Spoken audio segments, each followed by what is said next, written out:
ಸಮಸ್ತ ಕರ್ನಾಟಕದ ವಿದ್ಯಾರ್ಥಿ ಬಂಧು ಮಿತ್ರರಿಗೆ ನಿರಂಜನ್ ಮೂರ್ತಿ ಮಾಡುವ ನಮಸ್ಕಾರಗಳು. ಒಳ್ಳೆ ದಿನಗಳು ಬರ್ತವೆ, ಕಾಯೋಣ. ಹೌದು, ಒಳ್ಳೆ ಜನಗಳು ಸಿಗ್ತಾರೆ, ಮಾತಾಡೋಣ. ನಂತರ ಒಳ್ಳೆ ಸಮಯ ಸಿಗುತ್ತೆ, ಸಾಧಿಸೋಣ. ಹೌದಾ ಹೌದಾ ಸೊ ಒಳ್ಳೆ ದಿನಗಳು. ಓಕೆ, ನಾವು ಯಾವಾಗ ಯಾವ ಕ್ಷಣದಲ್ಲಿ ಒಳ್ಳೆ ಮನೋಭಾವನೆ ಇಟ್ಕೊಂಡಿರ್ತೀವಲ್ಲ, ಅದು ಒಳ್ಳೆ ತಂದಿಂದನೇ ರನ್ ಆಗುತ್ತೆ. Okay, have A good day. ಇವತ್ತು ಸ್ಟಾರ್ಟ್ ಮಾಡ್ತಾ ಹೋಗೋಣ ಕಾನ್ಸೆಪ್ಟ್ ವಾಯ್ಸ್. ಓಕೆ, ನಾನು ನಿಮಗೆ ನೆನ್ನೆನೇ ಹೇಳಿದ್ದೆ ಏನಂತ ಅಂದರೆ, ಇವತ್ತಿಂದ ನಾವು ಕೆಮಿಸ್ಟ್ರಿ ಆರಂಭ ಮಾಡ್ಕೊಳ್ಳೋಣ, ರಸಾಯನಶಾಸ್ತ್ರ. ಓಕೆ, ರಸಾಯನಶಾಸ್ತ್ರ ಅಂದರೆ ಏನು, ಹಾಗಾದರೆ ಇದರ ತಳಹದಿ ಹೇಗೆ, ಅದನ್ನೆಲ್ಲ ನಾವು ನೋಡ್ಕೊಳ್ತಾ ಬಂದ್ವಿ ಅಂತ ಹೇಳಿದ್ರೆ, ಸಾಮಾನ್ಯವಾಗಿ ಸಾಕಷ್ಟು ಜನ ನಮಗೆ ಒಂದೊಂದು ಕಾನ್ಸೆಪ್ಟಲ್ಲಿ ಅವರದ್ದೇ ಆದಂತಹ ಹಾದಿಯಲ್ಲಿ ಏನು ಮಾಡ್ತಾ ಹೋಗಿದ್ದಾರೆ ಅಂದರೆ, ನಮಗೆ ಸಹಕರಿಸಿದ್ದಾರೆ ಕೆಮಿಸ್ಟ್ರಿ ವಿಭಾಗದಲ್ಲಿ, ರಸಾಯನಶಾಸ್ತ್ರ ವಿಭಾಗದಲ್ಲಿ. ಹೌದಾ, ಈ ರಸಾಯನಶಾಸ್ತ್ರ ವಿಭಾಗ ಅಂದಾಗ ಸ್ವಲ್ಪ ನಾವು ಓದುವ ವರ್ಷನನ್ನು ಸ್ವಲ್ಪ ಚೇಂಜ್ ಮಾಡ್ಕೋಬೇಕು. ಓಕೆ, ಹೇಗದು ವರ್ಷನನ್ನು ಯಾವ ರೀತಿ ಚೇಂಜ್ ಮಾಡ್ಕೋಬಹುದು ಅಂತ ಹೇಳಿದ್ರೆ, ಓಕೆ, ಕಾನ್ಸೆಪ್ಟ್ ವೈಸ್ ನಾವು ಗಮನಿಸಬೇಕಾಗಿರುತ್ತು ಅಂತ ಹೇಳಿದ್ರೆ, ಸೊ ಹೇಗೆ ಫಿಸಿಕ್ಸು ಒಂಥರ ಯೋಚನೆ ಮಾಡುವಂಥದ್ದು. ಹೇಗೆ ಒಂದು ವಿಷಯವನ್ನು ನಾವು ಅಧ್ಯಯನ ಮಾಡಬೇಕು ಅಂತ ಹೇಳಿದ್ರೆ, ಒಂದು ಕಾನ್ಸೆಪ್ಟನ್ನು ಹೇಳಿದರು ಅಂತ ಹೇಳಿದ್ರೆ ಏನಾಗುತ್ತಲ್ಲಿ ಅಂದರೆ, ಹಂಗಂದ್ರೆ ಏನು ಅನ್ನೋದು ಭಾಳ ಚೆನ್ನಾಗಿ ಗೊತ್ತಿರಬೇಕು ಫಿಸಿಕ್ಸಲ್ಲಿ. ಹಾಗೆಂದರೆ ಏನು, ಓಕೆ, ಆ ಪದನ ಎಲ್ಲಾದರೂ ನಾವು ಕೇಳಿರಬೇಕು. ಓಕೆ, ಕೇಳಿರಬೇಕು. ಈಗ ಫಾರ್ ಎಕ್ಸಾಂಪಲ್ ನಾವು ಈಗ ಜಸ್ಟ್ ಬರಬೇಕಾದ್ರೆ ಒಂದು ನ್ಯೂಸ್ ಪೇಪರಲ್ಲಿ ನೋಡಿದೆ, ಏನು ಅಂತೇಳಿದರೆ, ಮೋಡಗಳು ತೇಲಲು ಇದು ಕಾರಣ ಅಂಥೇಳಿದೆ. ಹೌದಾ, ಓಕೆ, ಒತ್ತಡ, ಹೌದಾ, ಸಾಂದ್ರತೆ, ನಂತರ ಏನಾಗಿರುತ್ತೆ ಅಂತೇಳಿದರೆ ನೀರು, ವಾತಾವರಣದಲ್ಲಿರುವಂತಹ ತೇವಾಂಶ. ಓಕೆ, ಈ ರೀತಿ ಆಪ್ಷನ್ ಕೊಟ್ಟಿದ್ದಾನೆ. ಸಾಮಾನ್ಯವಾಗಿ ನೀರು ಆವಿಯಾದ ನಂತರ ಏನಾಗಿರುತ್ತೆ, ಸಾಂದ್ರತೆನ ಕಳ್ಕೊಳ್ಳುತ್ತೆ. ಓಕೆ, ಕೆಳಗಡೆ ಒತ್ತಡ ಇರುತ್ತೆ, ಅದು ಬೇರೆ. ನಮ್ಮ ವಾತಾವರಣದಲ್ಲಿ ಒತ್ತಡ ಇದ್ದೇ ಇರುತ್ತೆ, ಆದರೆ ಮೇಲೆ ಏನಾಗಿರುತ್ತೆ, ಸಾಂದ್ರತೆ ಇರುವುದರಿಂದ ಏನಾಗಿರುತ್ತೆ, ತೇಲುತ್ತವೆ, ಚಲಿಸುತ್ತವೆ. Okay, as like as oil float on the water. Okay, ಹೀಗೆ ನಾವು ನೋಟಿಸ್ ಮಾಡ್ತಕ್ಕಂಥದ್ದು. ಸೊ ಇಲ್ಲಿಯೂ ಅಷ್ಟೇ, ಹಿಂಗೆ ಏನು ಅಂತೇಳಿದ್ರೆ ಆ ಕಾನ್ಸೆಪ್ಟನ್ನು ತಿಳ್ಕೊಂಡಿರ್ಬೇಕು. ಭೌತಶಾಸ್ತ್ರ ಅಂತ ಹೇಳಿದಾಗ ಅಧ್ಯಯನ ಹೆಂಗಿರಬೇಕು ಅಂದರೆ, ಹಂಗಂದ್ರೆ ಏನು, ಅದರ ಬಗ್ಗೆ ಏನಾದರೂ ನಿಯಮಗಳು ಇದೆಯಾ. ಓಕೆ, ನಿಯಮಗಳ ಹೊರತುಪಡಿಸಿ ಏನೂ ಇರೋಂಗಿಲ್ಲ. ನಂತರ ಎಕ್ಸಾಂಪಲ್ ಬೇಕೇ ಬೇಕು. ಫಿಸಿಕ್ಸನ್ನು ನೀವು ಅರ್ಥ ಮಾಡ್ಕೊಳ್ತೀರಾ ಅಂದರೆ ಎಕ್ಸಾಂಪಲ್ಗಳು ಬೇಕೇ ಬೇಕು. ನಾನು ಫಿಸಿಕ್ಸ್ ಮುಗಿಸೋವರೆಗೂ ಸಹಿತ ಒಂದೊಂದು ಕಾನ್ಸೆಪ್ಟ್ ತಗೊಂಡಾಗಲೂ ಅದಕ್ಕೊಂದೊಂದೊಂದೊಂದು ಎಕ್ಸಾಂಪಲನ್ನು ನೀಡ್ತಾ ಹೋಗಿದ್ದೀನಿ. Okay, fantastic. ತುಂಬ ಜನ ನಾವು ನಿಮ್ಮನ್ನು ರೀಚ್ ಆಗಿದ್ದೀವಿ ಅಂತೇಳಿ ಖುಷಿ ಆಗುತ್ತೆ. ಓಕೆ, ನಮ್ಮ ಸಂತೋಷ್ ಲಾಡ್ ಸರ್ಗೆ ಹ್ಯಾಟ್ಸ್ ಆಫ್ ಹೇಳ್ತಾ ಇವತ್ತು ಕೆಮಿಸ್ಟ್ರಿನ ಆರಂಭ ಮಾಡ್ಕೊಳ್ತಾ ಇದ್ದೀನಿ. ಫಿಸಿಕ್ಸ್ನ ಹೀಗೆ ಓದ್ಕೊಳ್ತು, ಹೌದಾ, ಕೆಮಿಸ್ಟ್ರಿ ಹೇಗೆ ಓದೋದು ಹಾಗಾದರೆ? ಭಾಳ ಇಂಪಾರ್ಟೆಂಟ್. ಹೌದಾ, ಕೆಮಿಸ್ಟ್ರಿ ಡ್ರೈ ಸಬ್ಜೆಕ್ಟ್, ಇದು ಒಂಥರ ಏನು ಒಣಗೋಗ್ತಾ ಇರುತ್ತೆ. ಓಕೆ, ಮತ್ತು ಏನಾಗಿರಬೇಕು, ಬಟ್ಟೆ ಹಾಕ್ತಾ ಇರಬೇಕು, ಸ್ವಲ್ಪ ನೀರು ಹಾಕ್ತಾ ಇರಬೇಕು, ಅದು ಹಸಿಯಾಗಿಯೇ ಇರಬೇಕು, ಬಟ್ಟೆಯ ಕ್ವಾಲಿಟಿ ಉಳಿಬೇಕು ಅಂತ ಹೇಳಿದ್ರೆ, ಬಿಸಿಲಲ್ಲಿದೆ ಬಟ್ಟೆ, ಬಿಸಿಲಲ್ಲಿದೆ. ಓಕೆ, ನಾವು ಕಾಂಪಿಟೇಷನಲ್ಲಿದ್ದೀವಿ, ಬಟ್ಟೆ ಬಿಸಿಲಲ್ಲಿದೆ, ನಾವು ಕಾಂಪಿಟೇಷನಲ್ಲಿದ್ದೀವಿ. ಓಕೆ, ಸೊ ಬಟ್ಟೆ ಬಿಸಿಲಲ್ಲಿದೆ, ಅದ್ರ ಕ್ವಾಲಿಟಿ ಕಳ್ಕೋಬಾರ್ದು ಅಂತ ಹೇಳಿದ್ರೆ ನೀರು ಹಾಕ್ತಾ ಇರಬೇಕು. ಹಾಗೆಯೇ ನಾವು ಕಾಂಪಿಟೇಷನಲ್ಲಿದ್ದೀವಿ ಅಂತ ಹೇಳಿದಾಗ ನಿರಂತರವಾಗಿ ಓದ್ತಾನೆ ಇರಬೇಕು. ಓಕೆ, ಬಟ್ಟೆಯನ್ನು ನಾವು ಸ್ವಲ್ಪ ದಿನ ಹಾಗೆ ಬಿಟ್ರಿ ಅಂತ ಹೇಳಿದ್ರೆ, ಒಂದು ಅರ್ಧ ದಿನ ಹಾಗೆ ಬಿಟ್ವಿ ಅಂದರೆ ಒಣಗೋಗ್ಬಿಡ್ತದೆ, ಬಟ್ಟೆ ಕ್ವಾಲಿಟಿನ ಹಾಳು ಮಾಡ್ಕೊಳ್ಳುತ್ತೆ. ಹೌದಾ, ಸೊ ಇಲ್ಲಿಯೂ ಅಷ್ಟೇ ಏನು ಅಂತ ಹೇಳಿದ್ರೆ, ನಾವಾದರೂ ಅಷ್ಟೇ ನಿರಂತರ ಅಧ್ಯಯನದಲ್ಲಿ ಇಲ್ಲದೇ ಇದ್ದರೆ ಏನಾಗ್ಬಿಡುತ್ತೆ, 100% ಏನಾಗಿರುತ್ತೆ ಅಂದರೆ, ಸೊ ಡ್ರೈ ಆಗುತ್ತೆ. ಅದಕ್ಕೆ ಇದನ್ನು ಡ್ರೈ ಸಬ್ಜೆಕ್ಟ್ ಅಂತ. ಕೆಮಿಸ್ಟ್ರಿ ಯಾವಾಗಲೂ ರಸಾಯನ ಶಾಸ್ತ್ರ.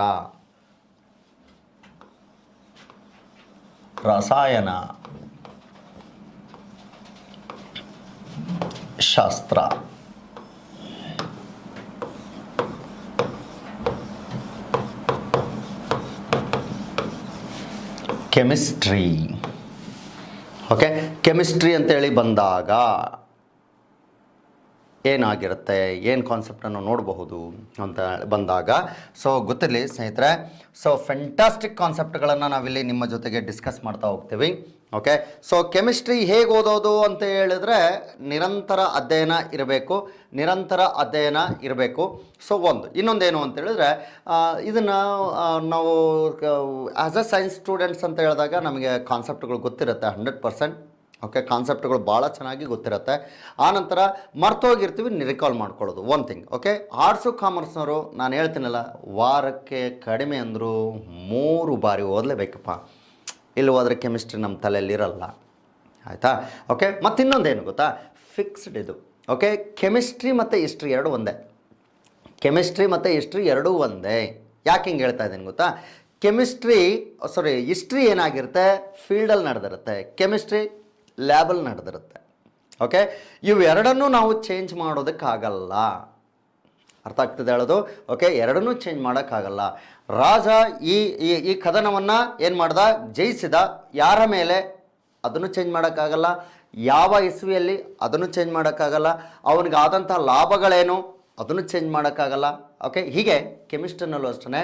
ಓಕೆ, ಏನೇನನ್ನು ಉತ್ಪನ್ನಗಳಾಗ್ತೀವಿ ಚೇಂಜ್ ಮಾಡೋಕ್ಕಾಗಲ್ಲ. ಓಕೆ, ಆ ಉತ್ಪನ್ನಗಳನ್ನು ಬೇಕಾದರೆ ಬದಲಾಯಿಸಿ ಬಂದಂಥ ಉತ್ಪನ್ನಗಳನ್ನು ಸಹಿತ ನಾವು ಹೇಳ್ತೀವಿ ಪ್ರತಿವರ್ತಕ ಮತ್ತು ಉತ್ಪನ್ನಗಳಲ್ಲಿ ಏನಾಗಿರುತ್ತೆ ಅದನ್ನು ಬದಲಾಯಿಸೋಕ್ಕಾಗಲ್ಲ. ಓಕೆ, ಹೀಗೆ ಫಿಕ್ಸ್ಡ್ ಆಗಿರುತ್ತೆ. ಅದಕ್ಕೆ ನಾನು ಏನು ಹೇಳ್ತೀನೋ ಅದು ಈ ದೊಡ್ಡ ಸಾಗರದಲ್ಲಿ ಇರುತ್ತದೆ. ಇದು ಒಂದು ದೊಡ್ಡ ಸಾಗರ. ನಾನು ಇದ್ರ ಮುಂದೆ ಏನೂ ಅಲ್ಲ, ಗೊತ್ತಿರಲಿ. ಓಕೆ, ಬೋರ್ಡ್ ಇದೆ ಅಲ್ಲ. ಓಕೆ, ನಿಮ್ಮ ನೋಟ್ಬುಕ್ಕು ನಿಮಗೆ ಹೆಂಗೋ ನನಗೆ ನಮ್ಮ ಬೋರ್ಡ್ ಆಗಿರುತ್ತೆ. ಓಕೆ, ಸೊ ಧನ್ಯೋಸ್ಮಿ. ಇದು ಏನು ಅಂತ ಹೇಳಿದ್ರೆ ಇದ್ರ ಮುಂದೆ ನಾವು ಯಾರೂ ಅಲ್ಲಪ್ಪ. ಓಕೆ, ನನ್ನ ಜ್ಞಾನವನ್ನು ಎಳೆಯಾಗಿ ನಿಮಗೆ ಬಿಚ್ಚಿಡುತ್ತೆ. ಓಕೆ, ನನಗಿಂತಲೂ ದೊಡ್ಡದಿದು. ಓಕೆ, ನಿಮಗಿಂತಲೂ ನಿಮ್ಮ ನೋಟ್ಬುಕ್ ದೊಡ್ಡದು, ಗೊತ್ತಿರಲಿ. ಓಕೆ, ಅದಕ್ಕೆ ನೀವು ಗೌರವ ಕೊಟ್ರಿ ಅಂದರೆ ಎಲ್ಲರಿಗೂ ಗೌರವ ಕೊಡ್ತೀರಾ. ಸೊ ಇದಾದ ನಂತರ ನಾನು ಏನು ಹೇಳ್ತೀನೋ ಅದು ಬೋರ್ಡ್ ಮೇಲೆ ಇರ್ತದೆ. ಓಕೆ, ನೋಡಿ, ಫಾರ್ ಎಕ್ಸಾಂಪಲ್ ನಾವು ನೋಟಿಸ್ ಮಾಡ್ತೀವಿ ಏನು ಅಂತ ಹೇಳಿದ್ರೆ ಕ್ಯಾಲ್ಶಿಯಂ ಆಕ್ಸಿಕ್ಲೋರೈಡ್ ಬ್ಲೀಚಿಂಗ್ ಪೌಡರ್ನ ಅಣುಸೂತ್ರ ಇದು. ಕ್ಯಾಲ್ಶಿಯಂ ಆಕ್ಸಿಕ್ಲೋರೈಡ್ ಬ್ಲೀಚಿಂಗ್ ಪೌಡರ್ ಅಥವಾ ಚಲುವೆ ಪುಡಿ ಅಂತ ಕರಿತೀವಿ. ಸ್ನೇಹಿತರೆ, ನಾನೇನು ಹೇಳ್ತೀನೋ ಅದು ಬೋರ್ಡ್ ಮೇಲೆ ಇರುತ್ತೆ. ಬೋರ್ಡ್ ಮೇಲೆ ಏನಿರುತ್ತೋ ಅದು ನಿಮ್ಮ ನೋಟ್ಬುಕ್ಕಲ್ಲಿರುತ್ತೆ. ನಿಮ್ಮ ನೋಟ್ಬುಕ್ಕಲ್ಲಿರೋದು ಎಕ್ಸಾಮ್ಗೆ ಇರ್ತದೆ, ಗೊತ್ತಿರಲಿ. ಓಕೆ, ಹಾಗಾಗಿ ಈ ಕೆಮಿಸ್ಟ್ರಿ ಓದಬೇಕು ಅಂತ ಹೇಳಿ ಬಂದಾಗ ನಿರಂತರವಾದ ಅಭ್ಯಾಸ ಇರಬೇಕು. ನಿರಂತರವಾಗಿ ಮರ್ತು ಹೋಗಬಾರ್ದು ಅಂತ ಹೇಳಿದ್ರೆ ದಿನ ಒಂದೊಂದು ಪೇಜನ್ನು ಪದೇ ನೋಡ್ತಾ ಇರಬೇಕು. ಅವುಗಳನ್ನು ನೆನಪಿನಲ್ಲಿ ಇಟ್ಕೋಬೇಕು. ಅದೇ ನಮಗೆ ಟಾಸ್ಕ್ ಆಗಿರುತ್ತದೆ ಅಪಾಯಿಂಟ್ ಆಗುವವರೆಗೆ. ನಿಮಗೆ ಅಪಾಯಿಂಟ್ ಆದಮೇಲೆ ಯಾರೂ ಕೇಳಲ್ಲ ಬಿಡಿ. ಓಕೆ, PSI ಯಾರಿಗೋ ಡ್ಯೂಟಿ ಮಾಡ್ತಾ ಇರ್ತೀವಿ, ಯಾರೋ ಕಂಪ್ಲೇಂಟ್ ಕೊಡೋಕೆ ಬಂದಾಗ ಫಸ್ಟು ಕ್ಯಾಲ್ಶಿಯಂ ಆಕ್ಸಿಕ್ಲೋರೈಡ್ನ ಸೂತ್ರ ಹೇಳು, ಆಮೇಲೆ ನಿನಗೆ ಕಂಪ್ಲೇಂಟ್ ಕೊಡ್ತೀನಿ ಅಂತಾನೇನೋ? ಸಾಧ್ಯ ಇಲ್ಲ, ಹೌದಾ? ನಿನಗೆ ಫಸ್ಟ್ ಕಂಪ್ಲೇಂಟ್ ಆದರೆ ಅಪಾಯಿಂಟ್ ಆಗುವವರೆಗೆ ನೀನು ಇದನ್ನು ನೋಡಲೇಬೇಕಪ್ಪ. ಓಕೆ, ನಿರಂತರ ಅಭ್ಯಾಸ ಇರಬೇಕು. ಓಕೆ, ಹಾಗಾಗಿ ನಾವು ಅದಕ್ಕೆ ಏನು ಹೇಳೋದು ಅಂತ ಹೇಳಿದ್ರೆ ಕೆಮಿಸ್ಟ್ರಿ ಯಾವಾಗಲೂ ಫಿಕ್ಸ್ಡ್ ಕ್ವಶನ್. ಇದನ್ನು ನೀವು ಚೇಂಜ್ ಮಾಡೋಕ್ಕೆ ಬರೋಂಗಿಲ್ಲ. ಓಕೆ, ನಾನಿಲ್ಲಿ ಕ್ಯಾಲ್ಶಿಯಂ ಆಕ್ಸಿಕ್ಲೋರೈಡ್ ಅಂತ ಹೇಳಿದ್ದೀನಲ್ಲ, ಈ ಕ್ಯಾಲ್ಶಿಯಂ ಆಕ್ಸಿಕ್ಲೋರೈಡನ್ನು ನೀವೇನಾದರೂ ಅಮೇರಿಕಕ್ಕೆ ಹೋಗಿ ಒಬ್ಬ ವಿದ್ಯಾರ್ಥಿನ ಅಥವಾ ರಷ್ಯಾಕ್ಕೆ ಹೋಗಿ ಒಬ್ಬ ವಿದ್ಯಾರ್ಥಿನ, ಈಗ ಯುದ್ಧ ನಡೀತಾ ಇದೆ ಬಿಡಿ, ಅಮೇರಿಕಕ್ಕೆ ಹೋಗೋಣ. ಅಮೇರಿಕಕ್ಕೆ ಹೋಗಿ ಏನು ಮಾಡೋಣ ಅಂದರೆ ಒಬ್ಬ ವಿದ್ಯಾರ್ಥಿನ ಕರೆದು ಕ್ಯಾಲ್ಶಿಯಂ ಆಕ್ಸಿಕ್ಲೋರೈಡ್ ಅಂದರೆ ಏನಂತಾನೆ ಬ್ಲೀಚಿಂಗ್ ಪೌಡರ್ ಅಂತ ಹೇಳ್ತಾರೆ. ಓಕೆ, ಫಿಕ್ಸ್ಡ್ ಕ್ವಶನ್, ಇವನ್ನ ಚೇಂಜ್ ಮಾಡೋಕ್ಕಾಗಲ್ಲ. ಅದಕ್ಕೆ ಏನು ಅಂತ ಹೇಳಿದ್ರೆ ಕೆಮಿಸ್ಟ್ರಿ ಯಾವಾಗಲೂ ಅಡುಗೆ ಮನೆ ಇದ್ದಂತೆ. ಕೆಮಿಸ್ಟ್ರಿ ಯಾವಾಗಲೂ ಅಡುಗೆ ಮನೆ. ಯಾಕೆ? ಉಪ್ಪು, ಹುಳಿ, ಖಾರ, ರುಚಿ. ಓಕೆ, ಎಲ್ಲ ರುಚಿ ಬಣ್ಣ ರೀತಿಯಲ್ಲಿ ಬರ್ತದೆ. ಓಕೆ, ಸೊ ಅದಕ್ಕೆ ಕಲರ್ಫುಲ್. Chemistry is colourful. ಅದು ಯಾವಾಗಲೂ ಅಡುಗೆ ಮನೆಯಲ್ಲಿರುತ್ತೆ. ಈ ಭೌತಶಾಸ್ತ್ರ ಮತ್ತು ಮ್ಯಾಥಮೆಟಿಕ್ಸ್ ಎಲ್ಲಿರ್ತಾರೆ? ಹಾಲಲ್ಲಿ ಕೂತ್ಕೊತಾರೆ. ಓಕೆ, ನಡು ಮನೇಲಿ ಕೂತ್ಕೊಂಡು ಲೆಕ್ಕಾಚಾರ ಮಾಡ್ತಾರೆ. ಓಕೆ, ಚರ್ಚೆಗೆ ಇಳಿತಾರೆ. ಓಕೆ, ಅದಲ್ಲ ಇದು ಲೆಕ್ಕಾಚಾರದ ಮೂಲಕ ನಮ್ಮ ಬ್ರದರ್ ಅದನ್ನಲ್ಲ, ಫಿಸಿಕ್ಸ್ಗೆ ಬ್ರದರು. ಓಕೆ, ಅವನು ಯಾವಾಗಲೂ ಲೆಕ್ಕಾಚಾರದ ಮೂಲಕ ನಮಗೆ ಏನು ಮಾಡ್ತಾನೆ ಅಂದರೆ ಹಾದಿಯನ್ನು ಕೊಡ್ತಾನೆ, ನೆನ್ಪುಳಿಯಂಗೆ ಮಾಡ್ತಾನೆ. ಓಕೆ, ಡೈರೆಕ್ಟ್ಲಿ ಪ್ರಪೋರ್ಷನಲ್, ಯೂನಿವರ್ಸಲ್ ಪ್ರಪೋರ್ಷನ್ಸ್ಗಳ ಬಗ್ಗೆ ಅರಿವನ್ನು ಮೂಡಿಸ್ತಾನೆ, ಸ್ಕ್ವೇರು ಕ್ಯೂಬ್ಗಳ ಬಗ್ಗೆ ಅರಿವನ್ನು ಮೂಡಿಸ್ತಾನೆ. ಆಯಿತಾ? ನಮ್ಮ ಬಯಾಲಜಿ ತಂಗಿ ಅವಳು, ಬ್ಯೂಟಿಫುಲ್ ತಂಗಿ. ಓಕೆ, ನಮ್ಮ ತಂಗಿಯನ್ನು ನಾವು ಎಷ್ಟು ಚೆನ್ನಾಗಿ ನೋಡ್ಕೊಳ್ತೀವೋ ಅಷ್ಟು ಚೆನ್ನಾಗಿ ನಮ್ಮನ್ನು ಏನು ಮಾಡ್ತಾಳೆ, ಅಷ್ಟೇ ಮಮಕಾರದಿಂದ ನೋಡ್ತಾಳೆ. ಓಕೆ, ಜಗಳ ಮಾಡೋದು ಸಹಜ ನಮ್ಮ ತಂಗಿ. ಹಾಗೇನೆ ಹಗಲೆಲ್ಲ ಟರ್ಮ್ಸ್ ಮರ್ತೋಗೋದು ಸಹಜ ನಮ್ಮ ಬಯಾಲಜಿನಲ್ಲಿ. ಓಕೆ, ಬಯಾಲಜಿ ಅಂದ ತಕ್ಷಣ ಒಂಥರ ಇದರಲ್ಲಿ ನೋಡ್ತೇವೆ, ಆದರೆ beautiful. Okay, biology always beautiful, ಗೊತ್ತಿರಲಿ. ಓಕೆ, ಸೊ ಹೀಗೆ ನಾವು ನೋಟಿಸ್ ಮಾಡ್ತಕ್ಕಂಥದ್ದು ಫಿಸಿಕ್ಸ್ಗೆ ಬ್ರದರು ಅಣ್ಣ, ಅಣ್ಣ ಅಂದರೆ ಯಾರು ಅಂತ ಹೇಳಿದ್ರೆ ಮ್ಯಾಥಮೆಟಿಕ್ಸು, ತಮ್ಮ ಕೆಮಿಸ್ಟ್ರಿ, ತಂಗಿ ಬಯಾಲಜಿ ಗೊತ್ತಿರಲಿ. ಓಕೆ, ಸೊ ಈಗ ನಾವು ತಮ್ಮನ ಬಗ್ಗೆ ಅಧ್ಯಯನವನ್ನು ಮಾಡ್ತಾ ಇದ್ದೀವಿ. ಓಕೆನಾ. ಕೆಮಿಸ್ಟ್ರಿ ರಸಾಯನಶಾಸ್ತ್ರ. ಓಕೆ, ರಸಾಯನಶಾಸ್ತ್ರ ಅಂತೇಳಿ ಬಂದಾಗ ಕಾನ್ಸೆಪ್ಟ್ ವೈಸ್ ನಾವು ಸ್ಟಾರ್ಟ್ ಮಾಡ್ಕೊಂಡ್ವಿ ಅಂದರೆ ಭರ್ಜರಿ ಕಾನ್ಸೆಪ್ಟು ಹೇಳ್ತೀವಲ್ಲ, ಭರ್ಜರಿ ಕಾನ್ಸೆಪ್ಟ್. ಸೊ ಇದನ್ನು ಮೊಟ್ಟ ಮೊದಲ ಬಾರಿಗೆ ಏನು ಅಂತೇಳಿದ್ರೆ ರಸಾಯನಶಾಸ್ತ್ರ ಅಂತ ಕಾಯಿನ್ ಮಾಡಿದವರು ಅಂತ ಇಲ್ಲ, ಬಟ್ ಏನು ಅಂತ ಹೇಳಿದ್ರೆ ಇದು ಅನಾದಿ ಕಾಲದಿಂದಲೂ ಬಂದಿರತಕ್ಕಂಥದ್ದು. ಓಕೆ, ಬಿಫೋರ್ ಕ್ರಿಸ್ತ 2008ರಲ್ಲೇ ನಾವು ಸಾಬೂನನ್ನು ನೋಟಿಸ್ ಮಾಡ್ತೀವಿ. ಓಕೆ, ಗ್ರೇಟ್ ಇದು ನಿಜವಾಗ್ಲೂ. ಓಕೆ, ರಸಾಯನಶಾಸ್ತ್ರ ಇಂದು ನೆನ್ನೆ ಹೋದ ವರ್ಷ ಹೋದ ಶತಮಾನದ್ದಲ್ಲ, ಅನಾದಿ ಕಾಲದ್ದು. ಓಕೆ, ಇದರ ಮೇಲೆ ಯಾವಾಗಲೂ ಸಂಶೋಧನೆ ಇದ್ದದ್ದೇ. ಓಕೆ, ಹಾಗಾದರೆ ರಸಾಯನಶಾಸ್ತ್ರ ಅಂದರೆ ಏನು? ಓಕೆ, ನಮ್ಮ ಸರೌಂಡಿಂಗಲ್ಲಿ ಸುತ್ತಮುತ್ತಲೂ ಇರತಕ್ಕಂತಹ ವಾತಾವರಣದಲ್ಲಿ ಇರುವಂತಹ ಅಣು ಅಥವಾ ಧಾತುಗಳ ಗುಣಲಕ್ಷಣಗಳನ್ನು ಅಧ್ಯಯನ ಮಾಡೋದು ಮತ್ತು ಅವುಗಳ ರಾಸಾಯನಿಕ ಕ್ರಿಯೆಗಳನ್ನು ಅಧ್ಯಯನ ಮಾಡೋದು, ಇದನ್ನು ನಾವೇನಂತ ಕರಿತೀವಿ? ರಸಾಯನಶಾಸ್ತ್ರ ಅಂತೇಳಿ ಕರಿತೀವಿ. ಮೊಟ್ಟ ಮೊದಲ ಬಾರಿಗೆ ನಾವು ಫಿಸಿಕ್ಸಲ್ಲಿ ಫಾದರ್ ಆಫ್ ಫಿಸಿಕ್ಸ್ ಅಂತ ಹೇಳಿ ಕರಿತೀವಿ, ಪಿತಾಮಹ, ಭೌತಶಾಸ್ತ್ರ ಪಿತಾಮಹ ಯಾರಪ್ಪ ಅಂತ ಹೇಳಿದ್ರೆ ಆಲ್ಬರ್ಟ್ ಐನ್ಸ್ಟೈನ್ ಅಂತ ಕರಿತೀವಿ. ಯಾಕೆಂದರೆ ಅವನ ಬುದ್ಧಿ, ಓಕೆ, ಹ್ಯಾಟ್ಸ್ ಆಫ್, ನಿಜವಾಗ್ಲೂ ಅವರು ಫಾದರೇ, ಹೌದಾ, ಫಾದರೇ ಅಂತ ಹೇಳಿ ಕರಿತೀವಿ. 1905ರಲ್ಲಿ ಒಂದೇ ವರ್ಷದಲ್ಲಿ 3 ಥಿಯರಿನ ಇಂಟ್ರೊಡ್ಯೂಸ್ ಮಾಡ್ತಾರೆ. ಓಕೆ, ಅವರ ಅಗಾಧ ಬುದ್ಧಿ, ಅಗಾಧ ಬುದ್ಧಿಶಕ್ತಿಗೆ, ಅಗಾಧ ಯೋಚನಾ ಶಕ್ತಿಗೆ ನಮ್ಮದೊಂದು ಸಲಾಂ. ಇದಾದ ನಂತರ ಬಯಾಲಜಿಗೆ ಅರಿಸ್ಟಾಟಲ್ ಬರ್ತಾರೆ. ಓಕೆ, ಒಂದು ನೀರಿನಲ್ಲಿ ಜೀವಿಗಳ ಉಗಮ ಬಗ್ಗೆ ಏನು ಮಾಡ್ತಾರೆ? ನಮಗೆ ವಿವರಣೆಯನ್ನು ನೀಡ್ತಾರೆ. ಇದಾದ ನಂತರ ನಾವು ನೋಡುವಂಥದ್ದು ಏನು ಅಂತ ಹೇಳಿದ್ರೆ ಕೆಮಿಸ್ಟ್ರಿ, ರಸಾಯನಶಾಸ್ತ್ರ. ರಸಾಯನಶಾಸ್ತ್ರಕ್ಕೆ ಫಾದರ್ ಅಂತೇಳಿ ಬರ್ತಾರೆ. ಪಿತಾಮಹ ಯಾರಪ್ಪ? ಪಿತಾಮಹ ಯಾರಪ್ಪ ಅಂತ ಹೇಳಿದ್ರೆ ಆಂಟೋನಿ ಲವೋಸಿಯೋ.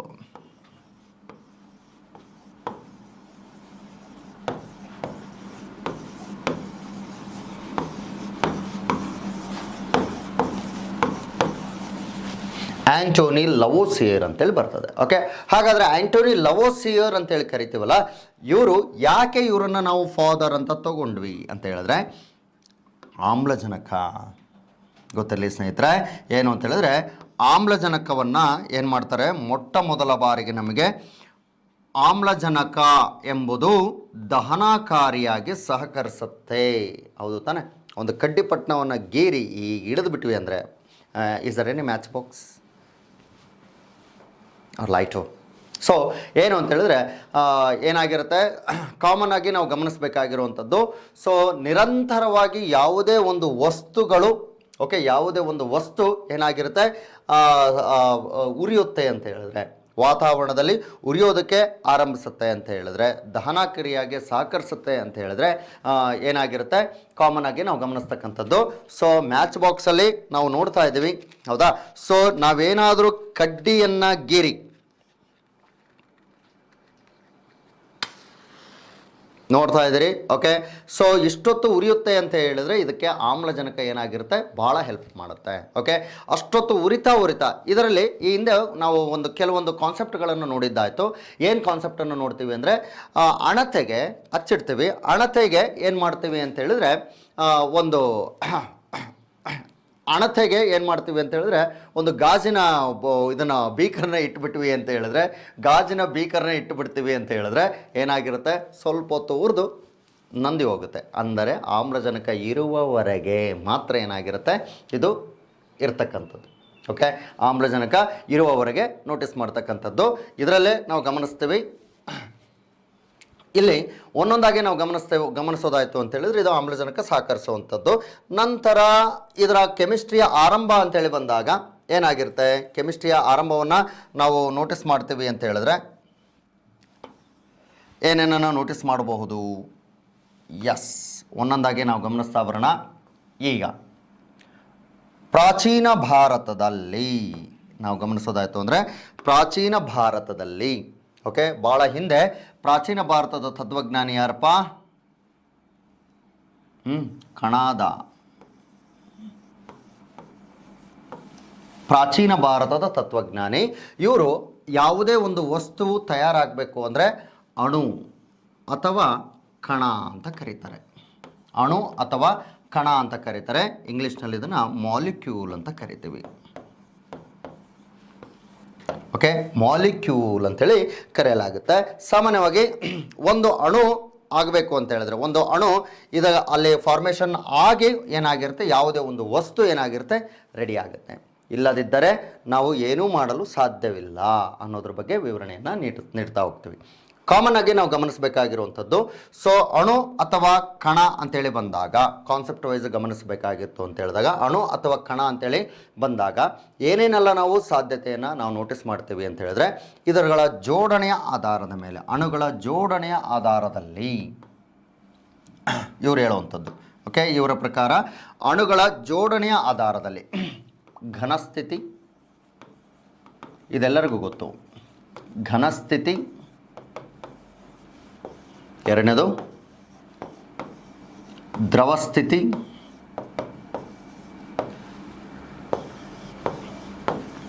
ಅನಿಲ ಸ್ಥಿತಿ, ನೆಕ್ಸ್ಟ್ ನಾಲ್ಕನೇದು ಪ್ಲಾಸ್ಮಾ ಸ್ಥಿತಿ.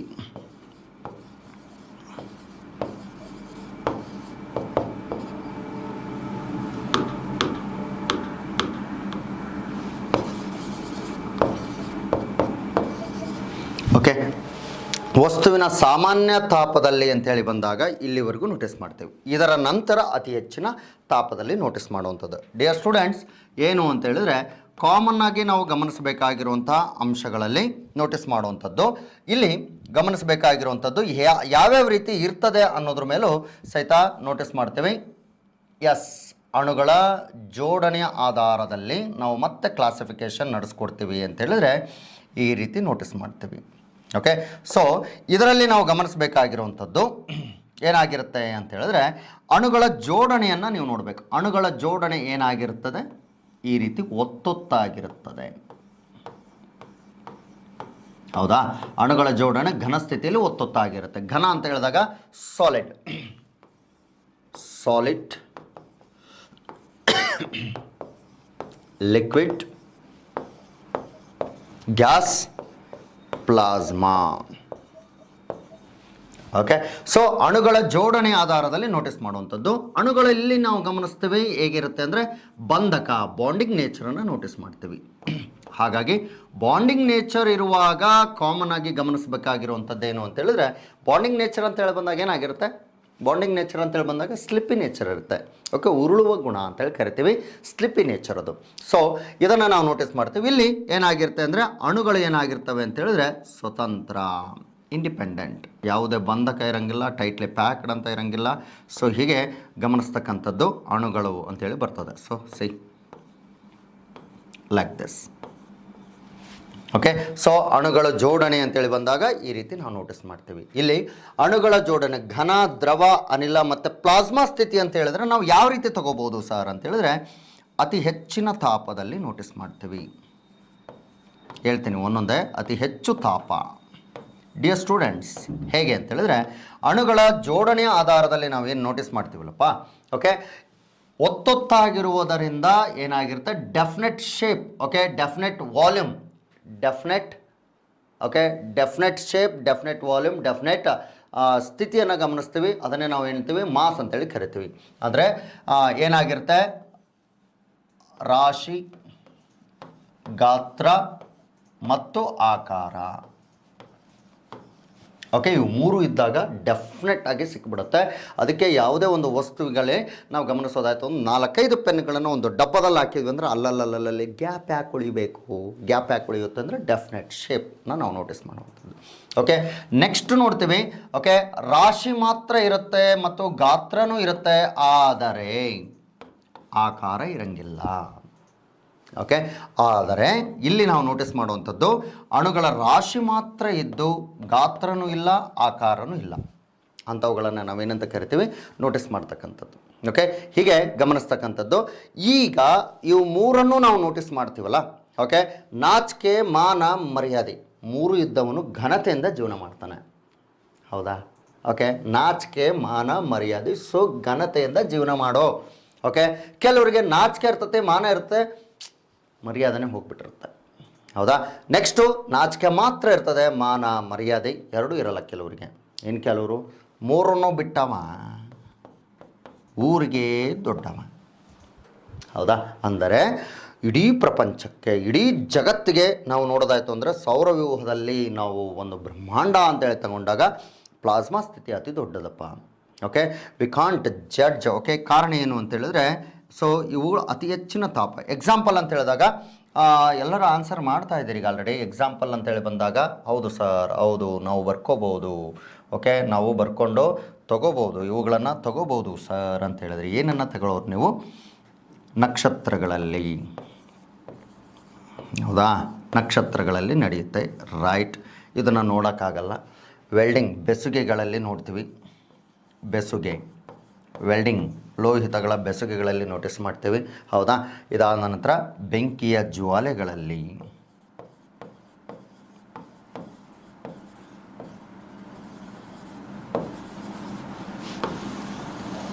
ಓಕೆ, ಹೀಗೆ ಬೆಂಕಿಯ ಜ್ವಾಲೆ ಅಂತೇಳಿ ಕರಿತೀವಿ. ಸೊ ನಕ್ಷತ್ರ, ಬೆಸುಗೆ ಮತ್ತು ಬೆಂಕಿಯ ಜ್ವಾಲೆಗಳಲ್ಲಿ ನಾವೇನು ಮಾಡ್ತೀವಿ ಅಂದರೆ ಇವುಗಳನ್ನು ನೋಟಿಸ್ ಮಾಡ್ತೀವಿ. ಅತಿ ಹೆಚ್ಚಿನ ತಾಪದಲ್ಲಿ ನಡೀತಕ್ಕಂಥದ್ದು ಬೆಂಕಿಯ ಜ್ವಾಲೆ. ಹೌದು, ಬೆಂಕಿಯ ಜ್ವಾಲೆ ಅಂದರೆ ಮುಗ್ದ ಹೊತ್ತು. ಹೌದಾ? ಸೊ ನಾವು ನೋಡ್ತೀವಿ ಈ ರೀತಿ ಇರುತ್ತೆ. ಬೆಂಕಿಯ ಜ್ವಾಲೆಗಳನ್ನು ನೀವು ನೋಟಿಸ್ ಮಾಡ್ತೀರಿ. ಹೌದಾ? ಬೆಂಕಿಯ ಜ್ವಾಲೆಗಳನ್ನು ನೋಟಿಸ್ ಮಾಡ್ತಿರಲ್ಲ, ಈ ಬೆಂಕಿಯ ಜ್ವಾಲೆಗಳಲ್ಲಿ ನೀವು ನೋಟಿಸ್ ಮಾಡುವಂಥ ಹೆಂಗೆ ಇರುತ್ತೆ ಅಂತ ಹೇಳಿದ್ರೆ ಇದೇ ಹಾದಿಯಲ್ಲಿ ನಾವು ನೋಟಿಸ್ ಮಾಡುವಂಥದ್ದು. ಸೊ ಆಗ ಇಲ್ಲೆಲ್ಲ ಅಣುಗಳ ಚಲನೆಯನ್ನು ನೀವು ಗಮನಿಸಿದ್ರೆ ಇದು ಯಾವುದೇ ಕಾರಣಕ್ಕೂ ನಿರ್ದಿಷ್ಟ ರಾಶಿ, ಗಾತ್ರ, ಆಕಾರ ಹಿಂಗೆ ಯಾವುದೂ ಇರೋಂಗಿಲ್ಲ. ಓಕೆ, ಹೀಗಿದ್ದಾಗ ನಾವೇನು ಮಾಡ್ತೀವಿ ಅಂದರೆ ಸಹಜವಾಗಿ ಪ್ಲಾಸ್ಮಾ ಸ್ಥಿತಿಯಲ್ಲಿ ನಾವು ನೋಟಿಸ್ ಮಾಡೋದು. ಬೆಂಕಿಯ ಜ್ವಾಲೆಗಳಲ್ಲಿ ಇದನ್ನು ನೋಟಿಸ್ ಮಾಡ್ತೀವಿ, ಅಣುಗಳನ್ನು ನಾವು ನೋಡ್ತೀವಿ. ಹೀಗೆ ಘನ, ದ್ರವ, ಅನಿಲ ಸ್ಥಿತಿಯಲ್ಲಿ ನಾವು ನೋಟಿಸ್ ಮಾಡ್ತಕ್ಕಂಥದ್ದು. ಇದಾದ ನಂತರ ನಾವು ಗಮನಿಸ್ತೀವಿ. ಓಕೆ, ಅಣುಗಳ ಗುಣಲಕ್ಷಣಗಳ ಆಧಾರದಲ್ಲಿ 3 ಭಾಗಗಳಾಗಿ ಮಾಡ್ತೀವಿ. ಒಂದು ಮೂಲ ವಸ್ತು, ಎಲಿಮೆಂಟ್ಸ್ ಅಂತ ಕರಿತೀವಿ. ಓಕೆ, ಎರಡನೇದು ಸಂಯುಕ್ತ ವಸ್ತು,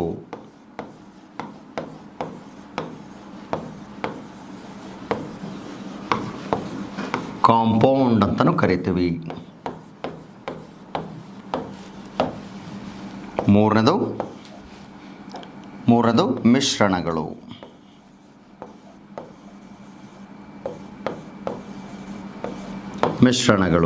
ಮಿಕ್ಸ್ಚರ್ ಅಂತ ಕರಿತೀವಿ.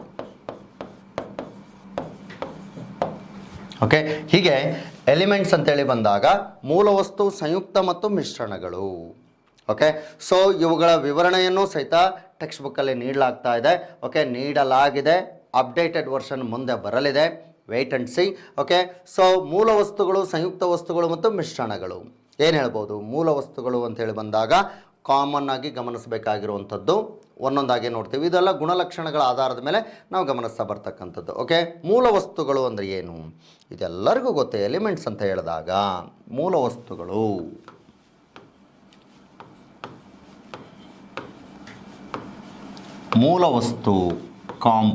ಎಲಿಮೆಂಟ್ಸ್ ಅಂತ ಕರಿತೀವಿ.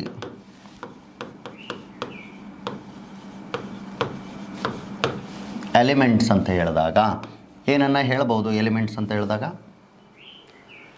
Anything which shows original property, whatever the state in it. Okay, anything which shows original property ಅಂದರೆ ವಸ್ತುವಿನ ಯಾವುದೇ ಸ್ಥಿತಿಯಲ್ಲಿದ್ದರೂ, ವಸ್ತುವನ್ನು ವಿಭಜಿಸ್ತಾ ಹೋದಂಗೆ ವಸ್ತು ಯಾವುದೇ ಸ್ಥಿತಿಯಲ್ಲಿದ್ದರೂ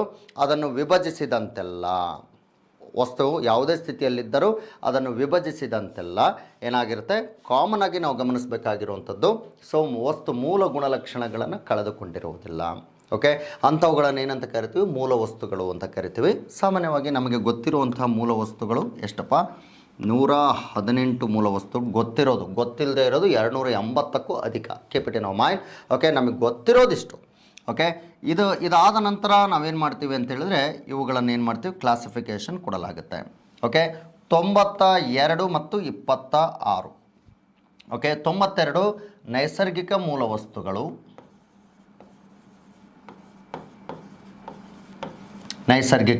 ಮೂಲ ವಸ್ತುಗಳು, ಎಲಿಮೆಂಟ್ಸ್ ಅಂತ ಕರಿತೀವಿ. ಇನ್ನೊಂದು ಪ್ರಾಯೋಗಿಕ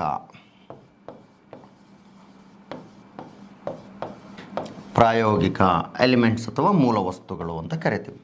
ಕಾಮನ್ ಆಗಿ ನಾವೆಲ್ಲ ನೋಟಿಸ್ ಮಾಡುವ ಹಾಗೆ ಏನಾಗಿರುತ್ತೆ ಅಂತ ಹೇಳಿದ್ರೆ ಇವುಗಳನ್ನು ಎಸ್ ಪಿ ಮತ್ತು ಡಿ ಬ್ಲಾಕ್ನಲ್ಲಿ ಏನು ಮಾಡಲಾಗುತ್ತೆ ಅಂತ ಹೇಳಿದ್ರೆ ನಾವು ಇದನ್ನು ಏನು ಮಾಡ್ತೀವಿ ಅಂತ ಹೇಳಿದ್ರೆ ನೋಟಿಸ್ ಮಾಡುವಂಥದ್ದು ಎಸ್ ಪಿ ಡಿ ಬ್ಲಾಕ್ಗಳಲ್ಲಿ ನಾವು ಏನು ಮಾಡ್ತೀವಿ, ನೈಸರ್ಗಿಕ ಮೂಲ ವಸ್ತುಗಳನ್ನು ನೋಟಿಸ್ ಮಾಡ್ತೀವಿ. ಬಟ್ ಇವುಗಳನ್ನು ಎಫ್ ಬ್ಲಾಕ್ನಲ್ಲಿ ಮಾತ್ರ ನೋಟಿಸ್ ಮಾಡ್ತೀವಿ.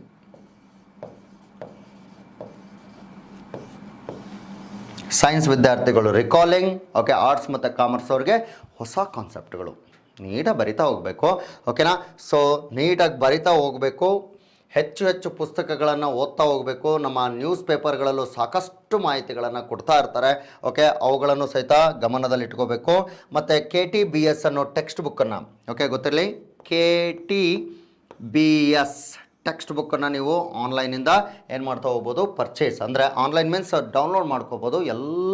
ಎಲ್ಲ ಫಸ್ಟ್ ಸ್ಟ್ಯಾಂಡರ್ಡಿಂದ ಹಿಡಿದು 10th ಸ್ಟ್ಯಾಂಡರ್ಡು ಕನ್ನಡ ಇಂಗ್ಲೀಷ್ ಎರಡೂ ಮಾಧ್ಯಮಗಳಲ್ಲಿ ಸಿಗ್ತಾ ಹೋಗುತ್ತೆ ನಿಮಗೆ. IASಗೆ ಮತ್ತು KASಗೆ ಪ್ರಿಲಿಮ್ಸ್ಗಳಿಗೆ ಮತ್ತು ಸೊ ಇನ್ನಿತರ ಯಾವುದೇ ಅಂಥ ಎಕ್ಸಾಮ್ಸ್ಗಳಿಗೆ ಹೆಲ್ಪ್ ಆಗುತ್ತೆ. ಬಟ್ ಓದೋ ಪೇಷನ್ಸ್ ಇರಬೇಕು.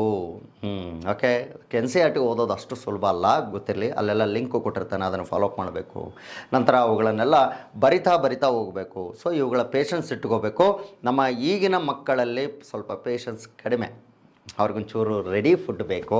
ಓಕೆ, ಹಾಗಾಗಿ ನೋಡ್ತಾ ಹೋಗಿ, ಕಾನ್ಸೆಪ್ಟ್ಗಳನ್ನು ನೋಡ್ತಾ ಹೋಗಿ. ನಾವಂತೂ ನಿಮಗೆ ಗೈಡ್ ಮಾಡೋದು ಇಲ್ಲಪ್ಪ. ಓಕೆ, ಸೊ ಏನಾಗಿರುತ್ತೆ ಅಂತ ಹೇಳಿದ್ರೆ KTBS, ಓಕೆ, ಟೆಕ್ಸ್ಟ್ ಬುಕ್ಕನ್ನು ನೀವು ಆನ್ಲೈನಲ್ಲಿ ಇದನ್ನು ಮಾಡಿದ್ರಿ ಅಂದರೆ, ಗೂಗಲ್ ಸರ್ಚ್ಗೆ ಹೋದ್ರಿ ಅಂದರೆ ಎಲ್ಲದೂ ಸಿಗ್ತಾ ಹೋಗುತ್ತೆ.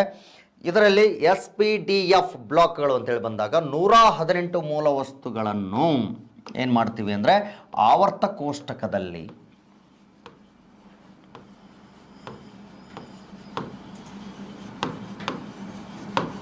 ಆವರ್ತ ಕೋಷ್ಟಕ ನೋಡಿ, ಆವರ್ತ ಮೀನ್ಸ್ ಪೀರಿಯಾಡಿಕ್ ಟೇಬಲ್.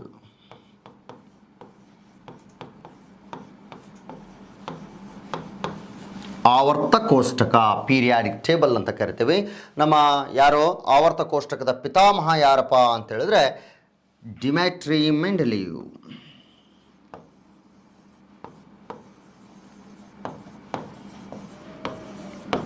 ಡಿಮಿಟ್ರಿ ಮೆಂಡೆಲಿವ್ ಅನ್ನೋರು ಏನು ಮಾಡ್ತಾರೆ ಅಂತ ಹೇಳಿದ್ರೆ, ಮೊದಲ ಬಾರಿಗೆ ಏನು ಮಾಡ್ತಾರೆ ಅಂತ ಹೇಳಿದ್ರೆ ನಮಗೆ ಆವರ್ತ ಕೋಷ್ಟಕವನ್ನು ಪರಿಚಯ ಮಾಡಿಕೊಡ್ತಾರೆ. ಸಾಕಷ್ಟು ಮೆಂಬರ್ಸ್ ಇದ್ದಾರೆ, ತ್ರಿವಳಿಗಳು ಅಂತೇಳಿ ಬರ್ತದೆ, ಟ್ರಿಪ್ಲೆಟ್ಸ್ ಅಂತೇಳಿ ಬರ್ತದೆ, ಬಟ್ ಸಕ್ಸಸ್ ಆಗಿಲ್ಲ ಅಷ್ಟೇ, ಎಲ್ಲೋ ಒಂದು ಕಡೆಗೆ ಅದು ಅಪ್ಲೈ ಆಗುತ್ತೆ. ಓಕೆ, ಸೊ ಆವರ್ತ ಕೋಷ್ಟಕದಲ್ಲಿ, ಸಂಪೂರ್ಣ ಆವರ್ತ ಕೋಷ್ಟಕದಲ್ಲಿ ಈಗಿರುವಂತಹ ಮಾಡ್ರನ್ ಪೀರಿಯಾಡಿಕ್ ಟೇಬಲ್ ಏನಿದೆಯಲ್ಲ, ಆ ಮಾಡ್ರನ್ ಪೀರಿಯಾಡಿಕ್ ಟೇಬಲ್ನ ಪಿತಾಮಹನೇ ಇವರು. ಸೊ ಇವರು ಎಲ್ಲ ಮೂಲ ವಸ್ತುಗಳನ್ನು ಯಾವುದರ ಆಧಾರದಲ್ಲಿ ಅಂತ ಹೇಳಿದ್ರೆ, ಯಾವುದರ ಆಧಾರದಲ್ಲಿ? ಪರಮಾಣು ಸಂಖ್ಯೆಗಳ ಆಧಾರದಲ್ಲಿ. ಪರಮಾಣು ಸಂಖ್ಯೆಗಳ ಆಧಾರದಲ್ಲಿ ಏನು ಮಾಡ್ತಾರೆ ಅಂತ ಹೇಳಿದ್ರೆ ಜೋಡಿಸ್ತಾರೆ. ಸಂಖ್ಯೆ ಹೇಳ್ಬೋದಲ್ಲ, ಸಂಖ್ಯೆಗಳ ಆಧಾರದಲ್ಲಿ ಸಂಖ್ಯೆಗಳಲ್ಲಿ ನೋಟಿಸ್ ಮಾಡ್ತೀವಿ. ಇನ್ನೊಂದು ಇಂಗ್ಲೀಷ್ನಾಗೆ ಪರಮಾಣು ಸಂಖ್ಯೆ, ಅಟೋಮಿಕ್ ನಂಬರ್, ಇಂಗ್ಲೀಷ್ನಲ್ಲಿ atomic number. Yes, atomic number nothing but atomic number ಅಂತೇಳಿ ಬಂದಾಗ, ಆಟೋಮಿಕ್ ನಂಬರ್ ಅಂತ ಹೇಳಿದ್ರಾಗ ಏನು ಸರ್ ಇವು ಆಟೋಮಿಕ್ ನಂಬರ್ ಅಂತ ಹೇಳಿದ್ರೆ ಏನನ್ನು ನಾವು ಬರ್ಕೋಬೇಕೀಗ? Atomic number they are nothing but proton numbers. Okay, proton ನಂಬರ್ಗಳನ್ನು ಏನು ಮಾಡ್ತೀವಿ ಅಂತ ಹೇಳಿದ್ರೆ ನೋಟಿಸ್ ಮಾಡ್ತಕ್ಕಂಥದ್ದು. ಸೊ ಪ್ರೋಟಾನ್ ನಂಬರ್ನ ಗಮನಿಸ್ತಾ ಹೋಗ್ತೀವಿ. ಸೊ ಹಾಗಾದರೆ ಆವರ್ತ ಕೋಷ್ಟಕದಲ್ಲಿ ಡಿಮಿಟ್ರಿ ಮೆಂಡೆಲಿವ್ ಓಕೆ ಪರಮಾಣು ಸಂಖ್ಯೆಗಳ ಆಧಾರದಲ್ಲಿ ಕ್ರಮವಾಗಿ ಜೋಡಿಸಿದ. ಸರಿ, ಓಕೆ, ಜೋಡಿಸಿದ ನಂತರ ನಾವು ಇನ್ನೊಂದು ಕಾನ್ಸೆಪ್ಟ್ಗೆ ಹೋಗಬೇಕಾಗಿರುತ್ತೆ. ಏನು ಅಂತ ಹೇಳಿದ್ರೆ, ಇವರು ಆವರ್ತ ಕೋಷ್ಟಕವನ್ನು ಯಾವ ಇಸ್ವಿನಲ್ಲಿ 1869ರಲ್ಲಿ ಏನು ಮಾಡ್ತಾರೆ ಅಂದರೆ ಲೋಕಾರ್ಪಣೆ ಮಾಡ್ತಾರೆ. ಓಕೆ, ಹಾಗಾದರೆ ಇದರ 150 ವರ್ಷದ ಬರ್ತ್ಡೇಯನ್ನು, ಇದರ 150 ವರ್ಷದ ಬರ್ತ್ಡೇ ಏನಾಗಿರುತ್ತೆ? 9, 11, ದಶಕ 1, 10, ದಶಕ 1, 2. 2019 ಏನಂತ ತಗೊಂಡ್ರು ಅಂತ ಹೇಳಿದ್ರೆ, 2019 ಏನಂತ ತಗೊಂಡ್ವಿ ಗೊತ್ತಾ? ಇಂಟರ್ನ್ಯಾಷನಲ್ ಪೀರಿಯಾಡಿಕ್ ಇಯರ್ ಅಂತೇಳಿ, ಅಂತಾರಾಷ್ಟ್ರೀಯ ಆವರ್ತ ಕೋಷ್ಟಕ ವರ್ಷ ಅಂತಾರಾಷ್ಟ್ರೀಯ ಆವರ್ತ ಕೋಷ್ಟಕ ವರ್ಷ ಅಂತೇಳಿ ಗಮನಿಸ್ತಾ ಬರ್ತೀವಿ. ಸೊ ಅಂತಾರಾಷ್ಟ್ರೀಯ ಆವರ್ತ ಕೋಷ್ಟಕ ವರ್ಷ 2019 ಆಯಿತು ಅಂದರೆ 2000 ಅಂದರೆ ಭೌತಶಾಸ್ತ್ರದಲ್ಲಿ ನಾವು ಕೆಲವೊಂದು ಕಾನ್ಸೆಪ್ಟ್ಗಳನ್ನು ಏನು ಮಾಡ್ತಾ ಹೋಗ್ತೀವಿ, ನೋಟಿಸ್ ಮಾಡ್ತಾ ಬರ್ತೀವಿ. ಇಲ್ಲಿ ಆವರ್ತ ಕೋಷ್ಟಕದಲ್ಲಿ ಬೇರೆ ಬೇರೆಗಳಲ್ಲಿ ನಾವು ನೋಡೋದಾಯಿತು ಅಂದರೆ 2005 ನಾವು ಇಂಟರ್ನ್ಯಾಷನಲ್ ಫಿಸಿಕ್ಸ್ ಇಯರ್ ಅಂತ ಕರಿತೀವಿ. ಇಂಟರ್ನ್ಯಾಷನಲ್ ಫಿಸಿಕ್ಸ್ ಇಯರ್ ಕಾರಣ 1905ರಲ್ಲಿ ಇದರ 100 ವರ್ಷದ ಸಂಭ್ರಮಾಚರಣೆ 1905ರಲ್ಲಿ ಏನು ಮಾಡಲಾಗುತ್ತೆ ಅಂತ ಹೇಳಿದ್ರೆ ಆಲ್ಬರ್ಟ್ ಐನ್ಸ್ಟೈನ್ ಅವರು 3 ಥಿಯರಿಯನ್ನು ಇಂಟ್ರೊಡ್ಯೂಸ್ ಮಾಡ್ತಾರೆ. ಓಕೆ, ಅದರಲ್ಲಿ ಭಾಳ ಪ್ರಮುಖ ಅಂತ ಹೇಳಿದಾಗ photo electric effect, theory of relativity ಸಂಬಂಧಿತ ಚಲನೆ, ನಂತರ E=mc², okay, mass energy relation ಅಂತೀವಿ. ಓಕೆ, ಮತ್ತು ಇನ್ನೊಂದು ಏನು ಅಂತ ಹೇಳಿದ್ರೆ photo electric effect. Okay, photo electric ಎಫೆಕ್ಟ್ಗೆ ಇವ್ರಿಗೆ ನೊಬೆಲ್ ಅವಾರ್ಡ್ ಸಿಗುತ್ತೆ. ಸೊ 2005ರಲ್ಲಿ. ನೆಕ್ಸ್ಟು 2011 ನಾವೇನಂತ ಕರಿತೀವಿ, ಇಂಟರ್ನ್ಯಾಷನಲ್ ಕೆಮಿಸ್ಟ್ರಿ ಇಯರ್ ಅಂತ ಕರಿತೀವಿ. ಇಂಟರ್ನ್ಯಾಷನಲ್ ಕೆಮಿಸ್ಟ್ರಿ ಇಯರ್ ಅಂತೇಳಿ ಕರೆಯಲಾಗುತ್ತೆ. ಅಂತಾರಾಷ್ಟ್ರೀಯ ರಸಾಯನಶಾಸ್ತ್ರ ವರ್ಷ. ಯಾಕೆಂದರೆ ಇದರ 100 ವರ್ಷದ ಹಿಂದೆ ಯಾರು ನಮ್ಮ ಮೇಡಮ್ ಕ್ಯೂರಿ ಅವರು ಏನು ಮಾಡ್ತಾರೆ, ಥೋರಿಯಂನ ಸಹಾಯದಿಂದ ಅದರ ಅದಿರುವಾದ ಮೊನೋಸೈಟ್ನಿಂದ ಏನು ಮಾಡ್ತಾರೆ ಅಂದರೆ ರೇಡಿಯಂನ ಮತ್ತು ಪೊಲೋನಿಯಂನ ಕಂಡುಹಿಡಿದಿರ್ತಾರೆ. ಹಾಗಾಗಿ ಇವರು ನೊಬೆಲ್ ಅವಾರ್ಡನ್ನು ತೆಗಿತಾರೆ. ಮೊಟ್ಟ ಮೊದಲ ಬಾರಿಗೆ ನೊಬೆಲ್ ಅವಾರ್ಡನ್ನು ಪಡೆದ ಮಹಿಳೆ ಆಗಿದ್ದರಿಂದ ಏನು ಮಾಡ್ತೀವಿ ಅಂದರೆ ಗೌರವ ಸೂಚಕವಾಗಿ ಅದರ 100 ವರ್ಷದ ಸಂಭ್ರಮಾಚರಣೆ 2011 ಏನಂತ ಕರಿತೀವಿ ಅಂದರೆ ಅಂತಾರಾಷ್ಟ್ರೀಯ ರಸಾಯನಶಾಸ್ತ್ರ ವರ್ಷ ಅಂತೇಳಿ ಕರೆಯಲಾಗುತ್ತೆ. ಓಕೆ, ನೆಕ್ಸ್ಟು 2012 ಏನಂತ ಕರಿತೀವಿ ಅಂದರೆ ಇಂಟರ್ನ್ಯಾಷನಲ್ ಮ್ಯಾಥಮೆಟಿಕ್ಸ್ ಇಯರ್ ಅಂತ ಕರಿತೀವಿ. ಓಕೆ, ಇದು 125 ವರ್ಷದ ರಾಮಾನುಜನ್, ಓಕೆ, ಭಾರತದ ವಿಜ್ಞಾನಿ ರಾಮಾನುಜನ್ ಅವರ ಹುಟ್ಟಿದ ದಿನಾಂಕದ ಸಂತೋಷಕ್ಕಾಗಿ. Next 2019 international periodic year. 2020 international sound year ಗೊತ್ತಿರಲಿ. 2020-21 peace and trust year. Peace and trust year ಯಾಕೆ ಹಿಂಗೆ ಕರಿತೀವಿ ಪೀಸ್ ಆ್ಯಂಡ್ ಟ್ರಸ್ಟ್ ಇಯರ್ ಅಂತೇಳಿ ಗೊತ್ತಾ? ಪೀಸ್ ಅಂತೇಳಿ ಬಂದಾಗ ಯಾವಾಗ ಶಾಂತಿ ಬರುತ್ತೆ, ಡೋಸೇಜ್ ತಗೊಂಡಾಗ ಶಾಂತಿ ಬರ್ತದೆ. ಓಕೆ, ಡೋಸೇಜ್ ತಗೊಂಡು ಓಕೆ ಟ್ರಸ್ಟ್ ನಂಬಿಕೆಯಿಂದ ಓಡಾಡುವಂಥದ್ದು. ನೆನ್ಪಿಡೋದಕ್ಕೆ ಹಿಂಗೆ ಹೇಳ್ತಾ ಇದ್ದೀನಿ ಅಷ್ಟೇ. ಪೀಸ್ ಆ್ಯಂಡ್ ಟ್ರಸ್ಟ್ ಇಯರ್ ಅಂತ ಹೇಳಿದಾಗ ನಂಬಿಕೆ. ಓಕೆ, ಸೊ ಶಾಂತಿ ಮತ್ತು ನಂಬಿಕೆ ವರ್ಷ ಅಂತ ಕರಿತೀವಿ. ಈ ವರ್ಷವನ್ನು 2020-22 ಏನಂತ ತಗೊಳ್ತೀವಿ ಅಂತ ಹೇಳಿದ್ರೆ international peace and trust year ಇದು. Okay, so 2020-22 basic science year to study and understanding the basic science ಅಂತೇಳಿ ಕರಿತೀವಿ. ಓಕೆ, ಸೊ ಹೀಗೆ ನಾವು ನೋಟಿಸ್ ಮಾಡೋವಂಥದ್ದು. ಇದರ ನಂತರ ಆವರ್ತ ಕೋಷ್ಟಕ ಅಂತೇಳಿ ಬರ್ತದಲ್ಲ, ಈ ಆವರ್ತ ಕೋಷ್ಟಕದ ಬೆನ್ನೆಲುಬು ಯಾವುದಪ್ಪ ಅಂತ ಹೇಳಿದ್ರೆ ಓಕೆ ಅವ್ರನ್ನ ಬರ್ಬೇಡ, ಅಲ್ಲೇ ಮೆನ್ಷನ್ ಮಾಡಬೇಡ. ಹೌದಾ, ಆವರ್ತ ಕೋಷ್ಟಕದ ಬೆನ್ನೆಲುಬನ್ನು ಇಲ್ಲೇ ತೋರಿಸ್ಬಿಡ್ತೀನಿ.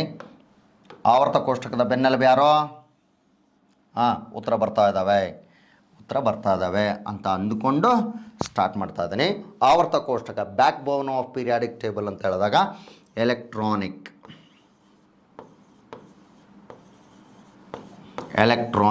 ಕಾನ್ಫಿಗರೇಷನ್ ಅಥವಾ ಎಲೆಕ್ಟ್ರಾನಿಕ್ ವಿನ್ಯಾಸ. ಹೌದಾ, ಎಲೆಕ್ಟ್ರಾನಿಕ್ ವಿನ್ಯಾಸ, ಎಲೆಕ್ಟ್ರಾನಿಕ್ ಕಾನ್ಫಿಗರೇಷನ್ ಅಂತೀವಿ. ಯಾರ್ದೋ ಮೋಸ್ಟ್ಲೆ ಪ್ರಕಾರ ನಾವೇನು ಮಾಡ್ತೀವಿ, ಆವರ್ತ ಕೋಷ್ಟಕದಲ್ಲಿ ಎಲೆಕ್ಟ್ರಾನಿಕ್ ವಿನ್ಯಾಸದ ಆಧಾರದಲ್ಲಿ ಎಲ್ಲವನ್ನೂ ಕ್ರಮವಾಗಿ ಎಲೆಕ್ಟ್ರಾನ್ಗಳು ಪ್ರೋಟಾನ್ಗಳ ಸಂಖ್ಯೆಗೆ ಸಮನಾಗಿದ್ದರಿಂದ ಆ ಪ್ರೋಟಾನ್ ಸಂಖ್ಯೆಗಳನ್ನು ಕಂಡುಹಿಡಿಯೋಕ್ಕಾಗಲ್ಲ.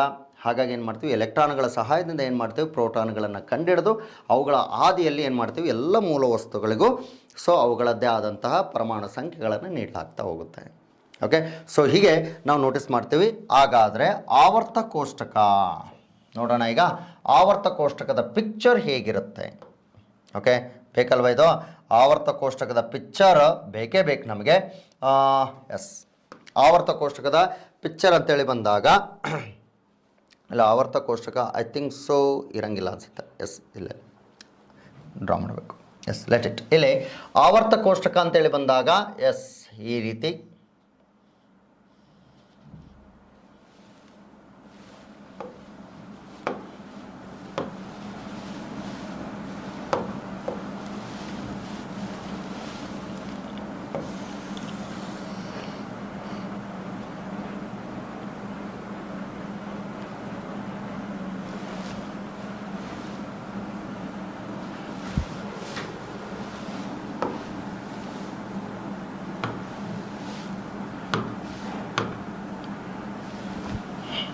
Everything is blue right. ಸರಿ,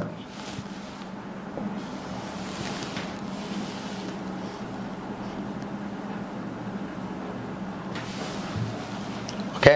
ಆವರ್ತ ಕೋಷ್ಟಕ ನಾವು ಗಮನಿಸಬೇಕಾಗಿರುವಂಥದ್ದು ಏನೇನು ಅಂತೇಳಿ ನೋಡ್ತಾ ಹೋಗೋಣ. ಆವರ್ತ ಕೋಷ್ಟಕದಲ್ಲಿ ಸೊ ಇದು ಒಂದು ಹಂತ ಹಿಂಗೆ ಬರೆದು ಇನ್ನೊಂದು ಸ್ವಲ್ಪ ಸೈಡಿಗೆ ಇಟ್ಬಿಡೋಣ ಅಲ್ವಾ, ಸ್ವಲ್ಪ ಬರೆಯೋದಕ್ಕೆ ಇಲ್ಲಿ ತಂದರೆ ಇನ್ನೂ ಚೆನ್ನಾಗಿರುತ್ತೆ. ಎಸ್. ಇದಾದ ನಂತರ ಕೆಲವೊಂದನ್ನು ನಾವು ಗಮನಿಸ್ತಾ ಬರ್ತೀವಿ. ಹೀಗೂ ಇದೆ, ಹೌದಾ. ಸೊ ಆವರ್ತ ಕೋಷ್ಟಕದಲ್ಲಿ ನಾವು ನೋಟಿಸ್ ಮಾಡ್ತಾ ಹೋದ ಹಾಗೆ ಸೊ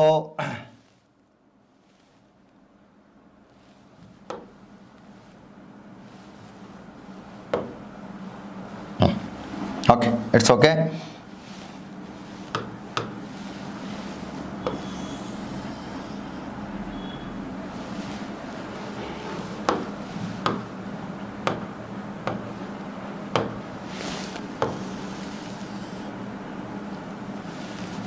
ಓಕೆ,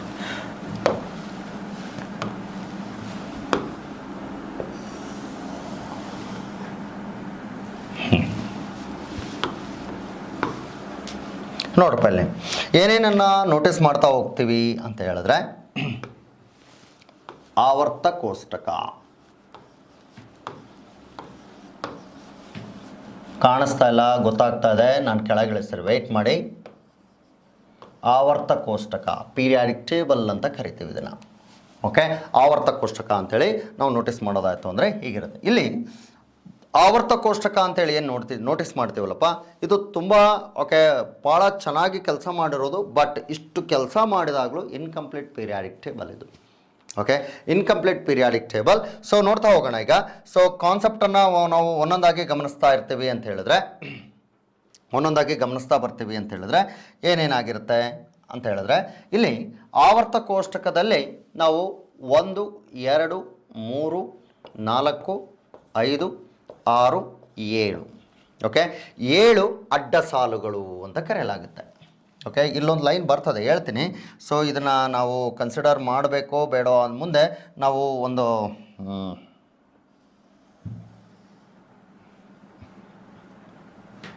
ಮುಂದೆ ಇದ್ರ ಬಗ್ಗೆ ವಿವರಣೆಯನ್ನು ನೀಡ್ತೀನಪ್ಪ, ವೆಯ್ಟ್ ಮಾಡಿ. ಒಟ್ಟು 7 ಅಡ್ಡ ಸಾಲುಗಳನ್ನು ನೋಡ್ತೀವಿ. 7 ಅಡ್ಡ ಸಾಲುಗಳನ್ನು ನೋಡ್ತೀವಲ್ಲ, 7 ಅಡ್ಡ ಸಾಲುಗಳನ್ನು ಏನಂತ ಕರಿತೀವಿ ಅಂದರೆ ಪೀರಿಯಡ್, ಆವರ್ತ ಅಥವಾ ಪೀರಿಯಡ್ ಅಂತ ಕರಿತೀವಿ. ಆವರ್ತ ಪೀರಿಯಡ್ಸು. ಓಕೆ, 7 ಅಡ್ಡ ಸಾಲುಗಳು ಪೀರಿಯಡ್ಸ್. ಇಲ್ಲಿಂದ 1 ರಿಂದ 18 ಕಂಬ ಸಾಲುಗಳನ್ನು ನೋಟಿಸ್ ಮಾಡ್ತೀವಿ. 1 ಇದು 2 3 ಓಕೆ, 3 ರಿಂದ 4 5 6 7 8 9 10 11 12ರ ತನಕ ನಾವೇನು ಮಾಡ್ತೀವಿ ನೋಟಿಸ್ ಮಾಡುವಂಥದ್ದು. ಸೊ ಹಾಗಾಗಿ 3 4 5 6 7 8 9 10 11 ಓಕೆ 11 ಕಂಬ ಸಾಲುಗಳನ್ನು ನೋಟಿಸ್ ಮಾಡ್ತೀವಿ. ಓಕೆ, 11 ಕಂಬ ಸಾಲುಗಳು. ನೆಕ್ಸ್ಟು 13 ರಿಂದ 18ರವರೆಗೆ ಓಕೆ ಇರ್ತಕ್ಕಂಥ ಹೀಗೆ ಕಂಬ ಸಾಲುಗಳನ್ನು ಗಮನಿಸ್ತೀವಲ್ಲ, ಈ ಕಂಬ ಸಾಲುಗಳನ್ನು ನೋಟಿಸ್ ಮಾಡುವಂಥದ್ದು. ಈ ಕಂಬ ಸಾಲುಗಳನ್ನು ಏನಂತ ಕರಿಬೇಕು ಹಾಗಾದರೆ? 18 ಕಂಬ ಸಾಲುಗಳನ್ನು ನೋಟಿಸ್ ಮಾಡ್ತೀವಿ. ಎಸ್, ಕಂಬ ಸಾಲುಗಳನ್ನು ಏನಂತ ಕರಿಬೇಕಾಗಾದ್ರೆ ಗ್ರೂಪ್ಸ್ ಅಂತ ಕರಿಬೇಕು. ಓಕೆ, ಗ್ರೂಪ್ಸ್ ಅಂತೇಳಿ ಕರಿತೀವಿ. ಸೊ ವರ್ಗ ಅಂತಲೂ ಹೇಳ್ಬೋದು. ಗ್ರೂಪ್ಸ್, ವರ್ಗಗಳು, ಗ್ರೂಪ್ಸ್.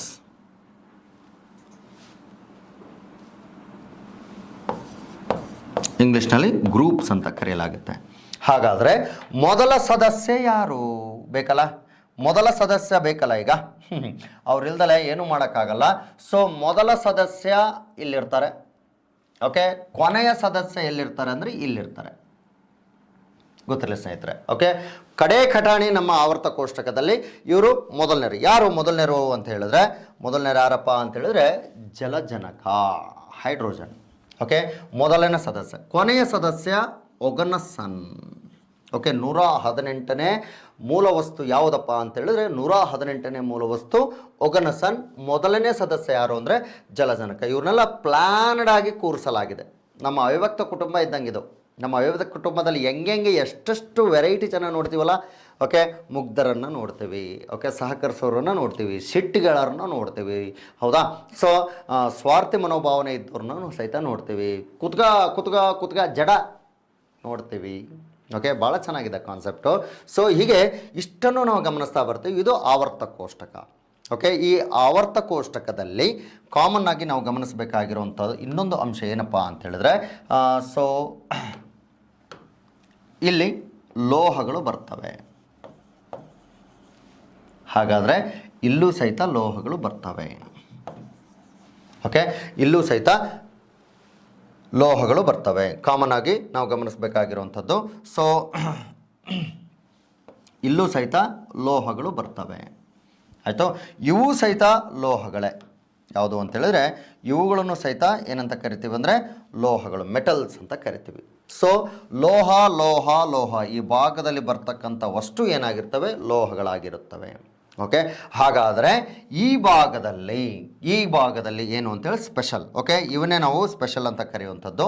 ಕಾಮನ್ ಆಗಿ ಗಮನಿಸಬೇಕಾಗಿರುವಂಥದ್ದು, ಲೋಹಗಳು ಇರುತ್ತವೆ, ಅಲೋಹಗಳು ಬರುತ್ತವೆ, ಲೋಹಬನು ಇರುತ್ತವೆ. ಇಷ್ಟು ಇರ್ತವೆ.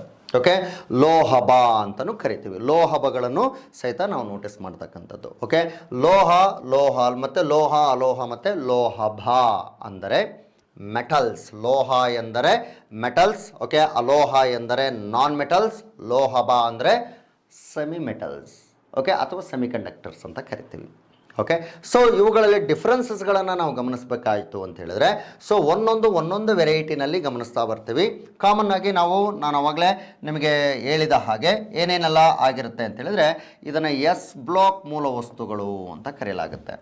ಎಸ್ ಬ್ಲಾಕ್ ಮೂಲ ವಸ್ತುಗಳಲ್ಲಿ ಕಾಮನ್ ಆಗಿ ಏನಾಗಿರುತ್ತೆ, ನಾವಿಲ್ಲಿ ಗಮನಿಸಬೇಕಾಗಿರುವಂಥದ್ದು, ಹೆಚ್ಚಿನ ಮೆಲ್ಟಿಂಗ್ ಪಾಯಿಂಟ್ಗಳನ್ನು ಹೊಂದಿರೋದಿಲ್ಲ. ಓಕೆ, ನಂತರ ಕುದಿಯೋ ಬಿಂದುಗಳನ್ನು ಹೊಂದಿರೋದಿಲ್ಲ, ಸಾಮಾನ್ಯ ಕುದಿಯೋ ಬಿಂದು ಇರ್ತದೆ. ಓಕೆ, ತನ್ನೆತ ಕುಟ್ಟೆತ ಸ್ವಭಾವ ಇರಂಗಿಲ್ಲ. ತನ್ನೆತ ಕುಟ್ಟೆತೆ ಮೀನ್ಸ್ ತಂತಿ ರೂಪಕ್ಕೆ ಪರಿವರ್ತನೆ ಆದರೆ ತನ್ನೆತೆ, ಡಕ್ಟಿಲಿಟಿ. ಓಕೆ, ಯಾವುದೇ ಒಂದು ಲೋಹ ವಸ್ತುಗಳನ್ನು ನಾವು ತಂತಿಯ ರೂಪಕ್ಕೆ ಮಾರ್ಪಾಡಿಸಬಹುದಾದರೆ ಅದನ್ನು ನಾವೇನಂತ ಕರಿತೀವಿ, ತನ್ನೆತೆ ಅಂತ ಕರಿತೀವಿ. ಬರೆದ್ಬಿಡ್ತೀನಿ ಅದನ್ನು. ಓಕೆ, ಕೆಲವರಿಗೆ ಅದು ಏನಾಗಲ್ಲ. ಓಕೆ, ಕಾನ್ಸೆಪ್ಟ್ ವೈಸ್ ಮರ್ತೋಗ್ತಾ ಇರ್ತದೆ.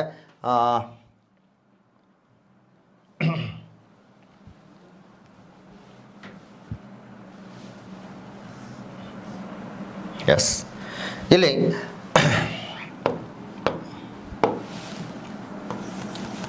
ತನ್ಯ ಅಥವಾ ತನ್ಯತೆ, ಡಕ್ಟಿಲಿಟಿ ಅಂತ ಕರಿತೀವಿ. ತನ್ಯತೆ ಅಂತ ಹೇಳಿದಾಗ ಲೋಹಿತ ವಸ್ತುಗಳು ತಂತಿ ರೂಪಕ್ಕೆ, ಮೇಕ್ ಇಟ್ ಇಂಟು ವೈರ್ಸ್.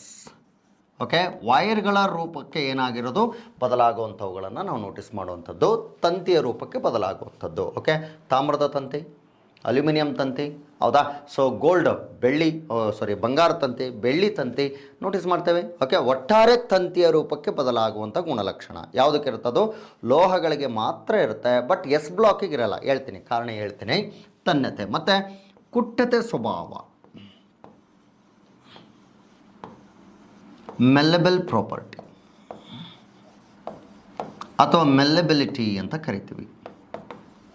ಮೆಲ್ಲೆಬಲ್ ಅಥವಾ ಮೆಲ್ಲೆಬಿಲಿಟಿ ಅಂತೇಳಿ ಕರಿತೀವಿ. ಏನಿಂಗಂದರೆ ಮೆಲ್ಲೆಬಿಲಿಟಿ ಅಂತ ಹೇಳಿದಾಗ ಕಾಮನ್ ಆಗಿ ಗಮನಿಸಬೇಕಾಗಿರುವಂಥದ್ದು ಹೇಗಿರ್ತದೆ, ಮೇಕ್ ಇಟ್ ಇಂಟು ಶೀಟ್ಸ್, ತೆಳು ಹಾಳೆಗಳ ರೂಪಕ್ಕೆ ಬದಲಾಗೋದು. ಓಕೆ, ಹಾಳೆ, ಶೀಟ್ಸ್ ಅಂತ ಕರಿತೀವಿ. Make it into sheets. Okay, ಹಾಳೆಗಳ ರೂಪಕ್ಕೆ ಬದಲಾಗುವಂಥ ಗುಣಲಕ್ಷಣ. ಸೊ ಇಂಥವುಗಳನ್ನು ನಾವು ನೋಟಿಸ್ ಮಾಡ್ತೀವಿ. ತನ್ನತೆ ಮತ್ತು ಕುಟ್ಟತೆ ಸ್ವಭಾವಗಳನ್ನು ಗಮನಿಸ್ತಕ್ಕಂಥದ್ದು ಹೀಗಿರ್ತದೆ. ಓಕೆ, ನೆನ್ಪಿಡಿ, ಎಕ್ಸಾಮಿಗೆ RRB ಎಕ್ಸಾಮಿಗೆ ಇಂಥವುಗಳನ್ನು ಕೇಳ್ತಾ ಇರ್ತಾನೆ. ಸೊ ಇದರ ಬಗ್ಗೆ ಸ್ವಲ್ಪ ಎಚ್ಚರ ಇರಬೇಕು ನಿಮಗೆ. ಸೊ ತನ್ನತೆ ಕುಟ್ಟತೆ ಸ್ವಭಾವ. ಹಾಗಾದರೆ ತನ್ನತೆ ಕುಟ್ಟತೆ ಸ್ವಭಾವ ಹೇಳ್ತವೆ, ರೈಟ್. ಆದರೆ ಲೋಹಿತ ವಸ್ತುಗಳಾದಂತಹ ಎಸ್ ಬ್ಲಾಕ್ ಎಲಿಮೆಂಟ್ಸ್ಗಳಿಗೆ ಯಾಕಿಲ್ಲ ಅಂದರೆ ಹರಳುಗಳ ರೂಪಕ್ಕೆ, ಕ್ರಿಸ್ಟಲೈನ್ ಫಾರ್ಮಿಗೆ ಬಂದ್ಬಿಡ್ತವೆ. ಸಾಮಾನ್ಯವಾಗಿ ಸೋಡಿಯಂ, ಪೊಟ್ಯಾಷಿಯಂ, ಹೌದಾ, ಕ್ಯಾಲ್ಶಿಯಂ, ಮೆಗ್ನೀಷಿಯಂ, ಹೌದಾ, ಇವೆಲ್ಲ ಯಾವುದು ಮತ್ತು ಬೆರಿಲಿಯಂ, ಹೌದಾ ಸರ್? ಸೊ ಬೆರಿಲಿಯಂ ಬರುತ್ತೆ ಮತ್ತು ಲೀಥಿಯಂ ಬರ್ತದೆ. ಇವೆಲ್ಲ ಏನಾಗಿರ್ತವೆ ಅಂದರೆ ಹರಳುಗಳ ರೂಪದಲ್ಲಿರುತ್ತೆ, ತಂತಿಗಳ ರೂಪಕ್ಕೆ ಬದಲಾಗುತ್ತೆ ಸಾಧ್ಯ ಇಲ್ಲ ಕೆಲವೇ. ಓಕೆ, ಲೀಥಿಯಂ ಮಾತ್ರ ಏನಾಗಿರುತ್ತೆ ತಂತಿಗಳ ರೂಪಕ್ಕೆ ಬದಲಾಗ್ಬೋದು, ಬಟ್ ಆಗೋಂಗಿಲ್ಲ. ಸೊ ಇಲ್ಲಿ ನಾವು ನೋಡೋದಾಯಿತು ಅಂದರೆ ಅಷ್ಟಾಗಿ ಸಾಮರ್ಥ್ಯ ಹೊಂದಿರಲ್ಲ, ಕಟ್ ಆಗುತ್ತೆ ಅದು ಭಾಳ ಬೇಗ. ಓಕೆ, ಹಾಗಾಗಿ ಲೀಥಿಯಂನಲ್ಲಿ ಬಳಸ್ತೀವಿ, ರಿಚಾರ್ಜಬಲ್ ಸೆಲ್ಸ್ಗಳಲ್ಲಿ ಬಳಕೆ ಮಾಡ್ತೀವಿ. ಓಕೆ, ರಿಚಾರ್ಜಬಲ್ ಸೆಲ್ಸ್ಗಳಲ್ಲಿ ಬಳಕೆ ಮಾಡ್ತೀವಿ. ನಂತರ ಇವು ಲೋಹ. ಇಲ್ಲೂ ಡಿ ಬ್ಲಾಕ್ ಎಲಿಮೆಂಟ್ಸ್ಗಳಲ್ಲಿ ನೋಡ್ತೀವಿ. ಓಕೆ, ಡಿ ಬ್ಲಾಕ್ ಎಲಿಮೆಂಟ್ಸ್ ಅಂತೇಳಿ ಬಂದಾಗ, ಓಕೆ, ಡಿ ಬ್ಲಾಕ್ ಅಂತೇಳಿ ಕರಿತೀವಿ ಇದನ್ನು. ಡಿ ಬ್ಲಾಕ್ ಮೂಲ ವಸ್ತು ಅಂತೇಳಿ ಬಂದಾಗ ಸಾಮಾನ್ಯವಾಗಿ ಅತಿ ಹೆಚ್ಚಿನ ಟ್ರಾನ್ಸಿಷನ್ ಎಲಿಮೆಂಟ್ಸ್ ಅಂತಲೂ ಕರಿತೀವಿ ಇವನ್ನ. ಕಾರಣ ಏನು? ಟ್ರಾನ್ಸಿಷನ್ ಅಂತ ಹೇಳಿದ ಕಾರಣ ಏನು? ಹಂಗೆ ಕನ್ನಡದಲ್ಲೂ ಹಾಗೆ ತಗೋಬೇಕು. ವಾಹಕತ್ವ ಗುಣವನ್ನು ಹೊಂದಿರುತ್ತವೆ. Means very good heat and electric conducting materials. ಅಂದರೆ ಉಷ್ಣ ಹಾಗೂ ವಿದ್ಯುತ್ ವಾಹಕ ಗುಣವನ್ನು ಹೊಂದಿರುತ್ತವೆ. ಹೌದಾ? ಸೊ ಸಾಮಾನ್ಯವಾಗಿ ಗುಣಲಕ್ಷಣಗಳನ್ನು ನಾವು ನೋಡ್ತಾ ಹೋದ್ವಿ ಅಂದರೆ fantastic, high melting point, high boiling point. ಅದಕ್ಕಾಗಿ ಮಾನವ ಅತಿ ಹೆಚ್ಚಾಗಿ ಬಳಕೆ ಮಾಡ್ತವೆ. ತನ್ನೆತ ಕುಟ್ಟೆತ ಸ್ವಭಾವ ಇದೇ ಬ್ಲಾಕಿಗೆ ಇರ್ತಕ್ಕಂಥ ಡಿ ಬ್ಲಾಕ್ ಎಲಿಮೆಂಟ್ಸ್ಗಳಿಗೆ ಹೆಚ್ಚಾಗಿರ್ತವೆ. ಅದೇ ಕಬ್ಬಿಣ ಬರ್ತದೆ, ಹೌದು ತಾನೆ? ಕೊಬಾಲ್ಟು, ನಿಕ್ಕೆಲ್ಲು, ಅಲ್ಯೂಮಿನಿಯಂ, ಓಕೆ, ನಂತರ ಚಿನ್ನ, ಬೆಳ್ಳಿ, ಪ್ಲ್ಯಾಟಿನಮ್ ಬರುತ್ತೆ, ಟಂಗ್ಸ್ಟನ್ ತಂತಿ ಬರ್ತದೆ. ಹೌದಾ? ಮ್ಯಾಕ್ಸಿಮಮ್ ಆಗಿ ಮಾನವ ಅತಿ ಹೆಚ್ಚಾಗಿ ಬಳಕೆ ಮಾಡುವಂತಹ ಲೋಹಿತ ವಸ್ತು ಯಾವುದು ಅಂದರೆ ಡಿ ಬ್ಲಾಕ್ ಎಲಿಮೆಂಟ್ಸ್ ಆಗಿರುತ್ತೆ. ಕಾರಣ ಏನು ಅಂದರೆ ಹೆಚ್ಚಿನದಾಗಿ ನಮಗೆ ಸಹಕರಿಸ್ತವೆ. ಓಕೆ, ನಂತರ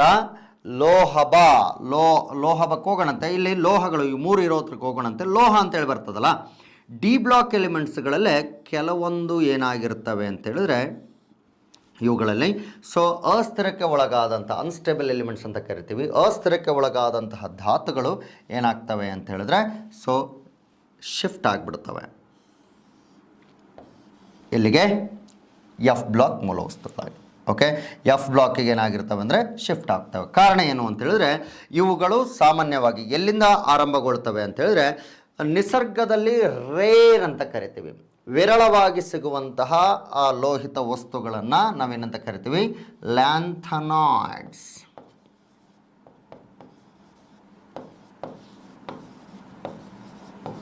ವಿರಳವಾಗಿ ಸಿಗುವಂತಹ ಧಾತುಗಳನ್ನು ನಾವೇನಂತ ಕರಿತೀವಿ? ಲ್ಯಾಂಥನಾಯ್ಡ್ಸ್ ಅಂತ ಕರಿತೀವಿ. ಓಕೆ, ನೆಕ್ಸ್ಟು ಅತಿ ಹೆಚ್ಚಾಗಿ ಕ್ರಿಯಾತ್ಮಕ ಧಾತು ಅಂತ ಕರಿತೀವಿ. ಯಾವುದನ್ನು? ಆಕ್ಟೋನಾಯ್ಡ್ಸ್.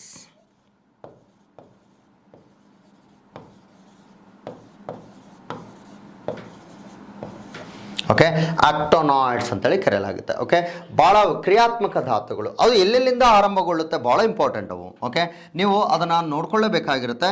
ಇಲ್ಲಿ 57ಕ್ಕೆ ಏನಾಗಿರುತ್ತೆ? ಸ್ಟಾಪ್ ಆಗುವಂಥದ್ದು. ಇಲ್ಲಿ 57ಕ್ಕೆ ಸ್ಟಾಪ್ ಆಗುತ್ತೆ. ನೆಕ್ಸ್ಟು ಇಲ್ಲಿ 89ಕ್ಕೆ ಸ್ಟಾಪ್ ಆಗುತ್ತೆ. ಬಟ್ ಆರಂಭಗೊಳ್ಳೋದು ಎಲ್ಲಿಂದ ನೋಡಲಿ? 57 ಇತ್ತು ಅಂತೇಳಿದ್ರೆ ಇಲ್ಲಿ 58ರಿಂದ ಆರಂಭಗೊಂಡು 71ರವರೆಗೆ ರನ್ ಆಗುತ್ತೆ. ಮತ್ತೆ 72 ಇಲ್ಲಿಂದ ಕಂಟಿನ್ಯೂ ಆಗುತ್ತೆ. ಓಕೆ, ನೆಕ್ಸ್ಟ್ ಇಲ್ಲಿ 90ರಿಂದ ಆರಂಭಗೊಂಡು 103ರವರೆಗೆ ಎಂಡ್ ಆಗುತ್ತೆ. ಅಗೈನ್ ಇಲ್ಲಿ ನಾವು ನೋಡ್ತೀವಿ 103 ಅಲ್ಲಿ ಎಂಡ್ ಆಯಿತು ಅಂತ ಹೇಳಿದ್ರೆ ಸಾಮಾನ್ಯವಾಗಿ ಇಲ್ಲೇನಾಗಿರುತ್ತೆ? 104ರಿಂದ, ಓಕೆ, 104ರಿಂದ ಸ್ಟಾರ್ಟ್ ಆಗುತ್ತೆ. ಇದು 72 ಇಲ್ಲಿ ಸ್ಟಾರ್ಟ್ ಆಗುತ್ತೆ. ಇಲ್ಲಿ 104ರಿಂದ ಏನಾಗಿರುತ್ತೆ? ಇದು ಸ್ಟಾರ್ಟ್ ಆಗುತ್ತೆ. ಓಕೆ, ಹೀಗೆ ನಾವು ಗಮನಿಸ್ತಕ್ಕಂಥದ್ದು. ಹಾಗಾಗಿ ಆವರ್ತ ಕೋಷ್ಟಕದಲ್ಲಿ ಎಂಡ್ ಎಲಿಮೆಂಟ್ ಇಲ್ಲಿ ಸಿಗುತ್ತೆ ವಿನಃ ಇಲ್ಲಿಗಲ್ಲ, ಗೊತ್ತಿರಲಿ. ಓಕೆನಾ? ಆವರ್ತ ಕೋಷ್ಟಕವನ್ನು ನಾವು ಈ ರೀತಿ ನೋಟಿಸ್ ಮಾಡುವಂಥದ್ದು. ಇದಾದ ನಂತರವೇ ನಾವು ಗಮನಿಸ್ತಕ್ಕಂಥದ್ದು ಏನು ಅಂದರೆ ಲೋಹ, ಅಲೋಹ ಮತ್ತು ಲೋಹಬಗಳು. ಲೋಹದು ನೋಡಿದ್ವಿ ಇಷ್ಟೊತ್ತು, ಅಲೋಹಗಳನ್ನು ಗಮನಿಸ್ತೀವಿ. ಈಗ ಲೋಹಬ ಎರಡೂ ನಾವು ನೋಡೋದಾಯಿತು ಅಂದರೆ ಅಲೋಹಗಳು ಎಂದರೇನು? ಹಾಗಾದರೆ ಅಲೋಹಗಳು ಸಾಮಾನ್ಯವಾಗಿ ಘನ, ದ್ರವ, ಅನಿಲ 3 ಸ್ಥಿತಿಯಲ್ಲಿ ದೊರೀತವೆ. ಓಕೆ, ಲೋಹಿತ ವಸ್ತುಗಳಂತೆ ಆಡೋಂಗಿಲ್ಲ ಇವು. ಓಕೆ, ಅತ್ಯುತ್ತಮವಾದ ವಿದ್ಯುತ್ ವಾಹಕ, ಉಷ್ಣವಾಹಕ ಹಿಂಗೆ ಯಾವ ಹೊಂದಿರಂಗಿಲ್ಲ, ಸಾಮಾನ್ಯವಾಗಿ ಹೊಂದಿರುತ್ತವೆ. ಕಡಿಮೆ ದ್ರವಣ ಬಿಂದುವನ್ನು ಹೊಂದಿರ್ತವೆ. ಸಾಮಾನ್ಯವಾಗಿ ಕಡಿಮೆ ದ್ರವಣ ಬಿಂದುವನ್ನು ನಾವು ನೋಟಿಸ್ ಮಾಡ್ತೀವಿ. ಓಕೆನಾ? ಸೊ ಹೀಗೆ ಗಮನಿಸ್ತಕ್ಕಂಥದ್ದು ಅಲೋಹಗಳನ್ನು ನಾವು ನೋಟಿಸ್ ಮಾಡ್ತೀವಿ. ಓಕೆ, ಅಲೋಹಗಳನ್ನು ಗಮನಿಸ್ತಕ್ಕಂಥದ್ದು. ಇದರಲ್ಲಿ ಒಂದೊಂದಾಗಿ ನಾವು ನೋಟಿಸ್ ಮಾಡುವಂಥದ್ದು. ಇನ್ನೊಂದು ನಾವು ಹಾಗೆ ನೋಡ್ತಾ ಇತ್ತು ಅಂದರೆ ಲೋಹಬ ಅಂದರೆ ಸೆಮಿ ಮೆಟಲ್. ಲೋಹಗಳ ಗುಣಲಕ್ಷಣ ಮತ್ತು ಅಲೋಹಗಳ ಗುಣಲಕ್ಷಣ. The property having the metal having both the property of metals and non metals, that is called semi metals. Okay, ಅವುಗಳನ್ನು ನಾವು ಗಮನಿಸ್ತಕ್ಕಂಥದ್ದು ಮುಂದೆ ಬರುತ್ತೆ. ವಾಹಕ, ಅವಾಹಕ, ಅರೆವಾಹಕ ಅಥವಾ ಲೋಹಪ, ಅವುಗಳನ್ನು ನಾವು 2ನೇ ಚಾಪ್ಟ್ರಲ್ಲಿ ಒಂದೊಂದಾಗಿ ನಾವು ಗಮನಿಸ್ತಾ ಬರೋಣ. ಅವು ಗುಣಲಕ್ಷಣಗಳನ್ನು ನೋಡಿ ಅವುಗಳ ಉಪಯೋಗಗಳು ಎಲ್ಲೆಲ್ಲಿ ಬರ್ತವೆ ನೋಡ್ತಾ ಹೋಗೋಣಂತೆ. ಓಕೆನಾ. ಸೊ ಇದಾದ ನಂತರ ನಾವು ಗಮನಿಸಬೇಕಾಗಿರುವಂಥದ್ದು ಯಾವುದು ಅಂತ ಹೇಳಿದ್ರೆ ಲೋಹ, ಅಲೋಹ, ಲೋಹಬದ ನಂತರ ಓಕೆ ಇದರಲ್ಲಿ 17ನೇ ಗುಂಪಿನ ಮೂಲ ವಸ್ತುಗಳು ಸ್ವಲ್ಪ ಸ್ಪೆಷಲ್ ಅಂತ ಅನಿಸುತ್ತೆ. ಸ್ವಲ್ಪ ಅನ್ನೋದೇನು ಸ್ಪೆಷಲ್ಲೇ ಇವು 17ನೇ ಗುಂಪಿನ ಮೂಲ ವಸ್ತುಗಳು. ಏನು ಅತಿ ವೇಗವಾಗಿ ಏನು ಮಾಡ್ತವೆ ಅಂದರೆ ರಿಯಾಕ್ಟ್ ಮಾಡಿಬಿಡ್ತವೆ. ಅತಿ ವೇಗವಾಗಿ ರಿಯಾಕ್ಟ್ ಮಾಡೋದ್ರಿಂದ ಏನಂತ ಕರಿತೀವಿ ಅಂತ ಹೇಳಿದ್ರೆ ಹ್ಯಾಲೋಜನ್ಸ್. ಓಕೆ, ಹ್ಯಾಲೋಜನ್ಸ್ ಅಂತ ಕರಿತೀವಿ ಇವನ್ನ. ಹ್ಯಾಲೋಜನ್ಸ್, ಹ್ಯಾಲೋ ವಿಷಧಾತುಗಳು ಬಹಳ ವೇಗವಾಗಿ ರಿಯಾಕ್ಟ್ ಮಾಡ್ತವೆ, ಅತಿ ವೇಗ. ಬೆಸ್ಟ್ ಎಕ್ಸಾಂಪಲ್ ಅಂತೇಳಿ ಬಂದಾಗ ಇದೇ ಹಾದಿಯಲ್ಲಿ ಬರ್ತಕ್ಕಂಥ ಫ್ಲೋರಿನ್ ಇರ್ಬೋದು, ಕ್ಲೋರಿನ್ ಇರ್ಬೋದು, ಬ್ರೋಮಿನ್ ಇರ್ಬೋದು, ಅಯೋಡಿನ್ ಇರ್ಬೋದು. ಇವೆಲ್ಲವೂ ಏನಾಗಿರ್ತವೆ ಅಂದರೆ ಭಾಳ ವೇಗವಾಗಿ ರಾಸಾಯನಿಕ ಕ್ರಿಯೆಯಲ್ಲಿ ಪಾಲ್ಗೊಳ್ಳುವಂಥ ಗುಣಲಕ್ಷಣಗಳನ್ನು ನಾವು ನೋಟಿಸ್ ಮಾಡ್ತಾ ಬರ್ತೀವಿ. ಓಕೆ, ಇದಾದ ನಂತರವೇ ನಾವು ಗಮನಿಸ್ತಕ್ಕಂಥದ್ದು. ಸೊ ಇದರ ಕಂಟಿನ್ಯೂಯೇಷನ್ ಪಾರ್ಟ್ನಲ್ಲಿ ನಾವು ನೆಕ್ಸ್ಟ್ ನೋಡ್ತೀವಿ 18ನೇ ಗುಂಪಿನ ಮೂಲ ವಸ್ತುಗಳು, ಜಡಧಾತುಗಳು ಅಂತ ಕರಿತೀವಿ. ಯಾಕೆ ಜಡ ಅಂತ ಕರಿತೀವಿ? Completely satisfied elements such called inert gases. Okay, inert ಗ್ಯಾಸಸ್ನ ಗುಣಲಕ್ಷಣಗಳ ಆಧಾರದ ಮೇಲೆ ಸ್ಪೆಷಲ್ ಕ್ಯಾರೆಕ್ಟರ್ ಇವು. ಓಕೆ, ಇನ್ಯಾವುದೇ ಧಾತುಗಳು ಹೊಂದಿರದಂತಹ ಗುಣಲಕ್ಷಣಗಳನ್ನು ಈ ಮೂಲ ವಸ್ತುಗಳು ಯಾವುವು ಅಂತ ಹೇಳಿದ್ರೆ ಈ ಮೂಲ ವಸ್ತುಗಳು ಏನಾಗಿರ್ತವೆ ಹೊಂದಿರ್ತವೆ. ಸೊ ಅವುಗಳನ್ನೇ ನಾವು ನೋಟಿಸ್ ಮಾಡ್ತಾ ಬರ್ತೀವಿ. ಯಾವುದದು? ಲೋಹ ಭಾಗಗಳಲ್ಲಿ. ಇದು ಆವರ್ತ ಕೋಷ್ಟಕದಲ್ಲಿ ಒಂದು ಸ್ಪೆಷಲನ್ನು ಇಟ್ಟುಕೊಂಡಿರುವಂತಹ ಗುಣಲಕ್ಷಣ. 18ನೇ ಗುಂಪಿನ ಮೂಲ ವಸ್ತುಗಳು ಸ್ಪೆಷಲ್. ಓಕೆ, ಯಾವುದೇ ಮೂಲ ವಸ್ತುವಿನ ಧಾತುಗಳ ಗುಣಲಕ್ಷಣ ಹೊಂದಿಲ್ಲದಂತಹ ಗುಣಲಕ್ಷಣಗಳನ್ನು ಹೊಂದಿರೋದ್ರಿಂದ ನೋಬೆಲ್ ಶ್ರೇಷ್ಠತೆ ಯಾರಿಗೆ ಕೊಡ್ತೇವೆ? ಯಾರ್ಯಾರು ಮಾಡಿದಂಥ ಸಾಧನೆ, ಹಂಗೇನೆ ಯಾರ್ಯಾರು ಮಾಡಿದಂತಹ ಗುಣಲಕ್ಷಣಗಳನ್ನು ಹೊಂದಿರ್ತವೆ. ಸೊ ಅಂತಹ ಗುಣಲಕ್ಷಣಗಳು ಹೊಂದಿರುವಂತಹ 18ನೇ ಗುಂಪಿನ ಮೂಲ ವಸ್ತುಗಳು ಅಂತೇಳಿ ಬಂದಾಗ ಯಾವ್ಯಾವ ಬರ್ತದೆ? ಸೊ ನಾವಿಲ್ಲಿ ಒಂದೊಂದಾಗಿ ಗಮನಿಸ್ತಾ ಇದ್ದೀವಿ ಅಂತೇಳಿ ಬಂದಾಗ 18ನೇ ಗುಂಪಿನ ಮೂಲ ವಸ್ತುಗಳನ್ನು ಇನರ್ಟ್ ಗ್ಯಾಸಸ್ ಅಂತ ಹೇಳಿದ್ವಿ. ಅಫ್ಕೋರ್ಸ್ ಇನರ್ಟ್ ಗ್ಯಾಸಸ್ ಅಂತೇಳಿ ನೋಟಿಸ್ ಮಾಡ್ತೀವಲ್ಲ. ಸೊ ಜಡ ಅನಿಲಗಳು ಅಥವಾ ಇನರ್ಟ್ ಗ್ಯಾಸಸ್, ಇನರ್ಟ್ ಗ್ಯಾಸಸ್ ಅಥವಾ ನೋಬೆಲ್ ಗ್ಯಾಸಸ್, ನೋಬೆಲ್ ಗ್ಯಾಸಸ್ ಅಂತ ಕರಿತೀವಿ. ಹಾಗಾದರೆ ಇನರ್ಟ್ ಗ್ಯಾಸಸ್ ಅಂತ ಹೇಳಿದ್ವಲ್ಲಪ್ಪ, ಯಾವ್ಯಾವವು ಅಂತ ಹೇಳಿದಾಗ ಹೀಲಿಯಂ ಬರುತ್ತೆ. ಓಕೆ, ಹೀಲಿಯಂ ಅಂತೇಳಿ ಬರ್ತದೆ.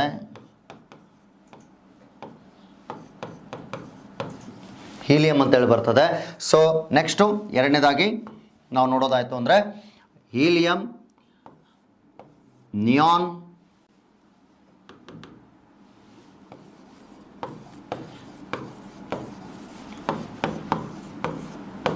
ನಿಯಾನ್, ಆರ್ಗಾನ್,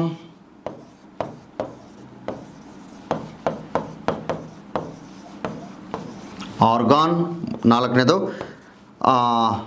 ಏನೇ ಅದು ಕ್ರಿಪ್ಟಾನ್,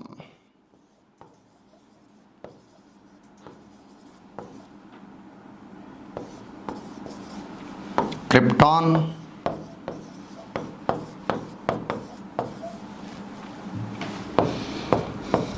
ಇನ್ನೊಂದು ಜನಾನ್,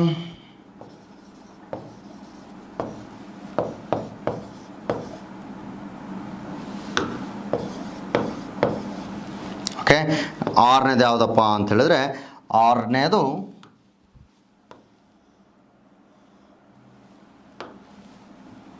ಝನಾನ್, ರೆಡಾನ್, ಏಳನೇದು ಒಗನಸನ್,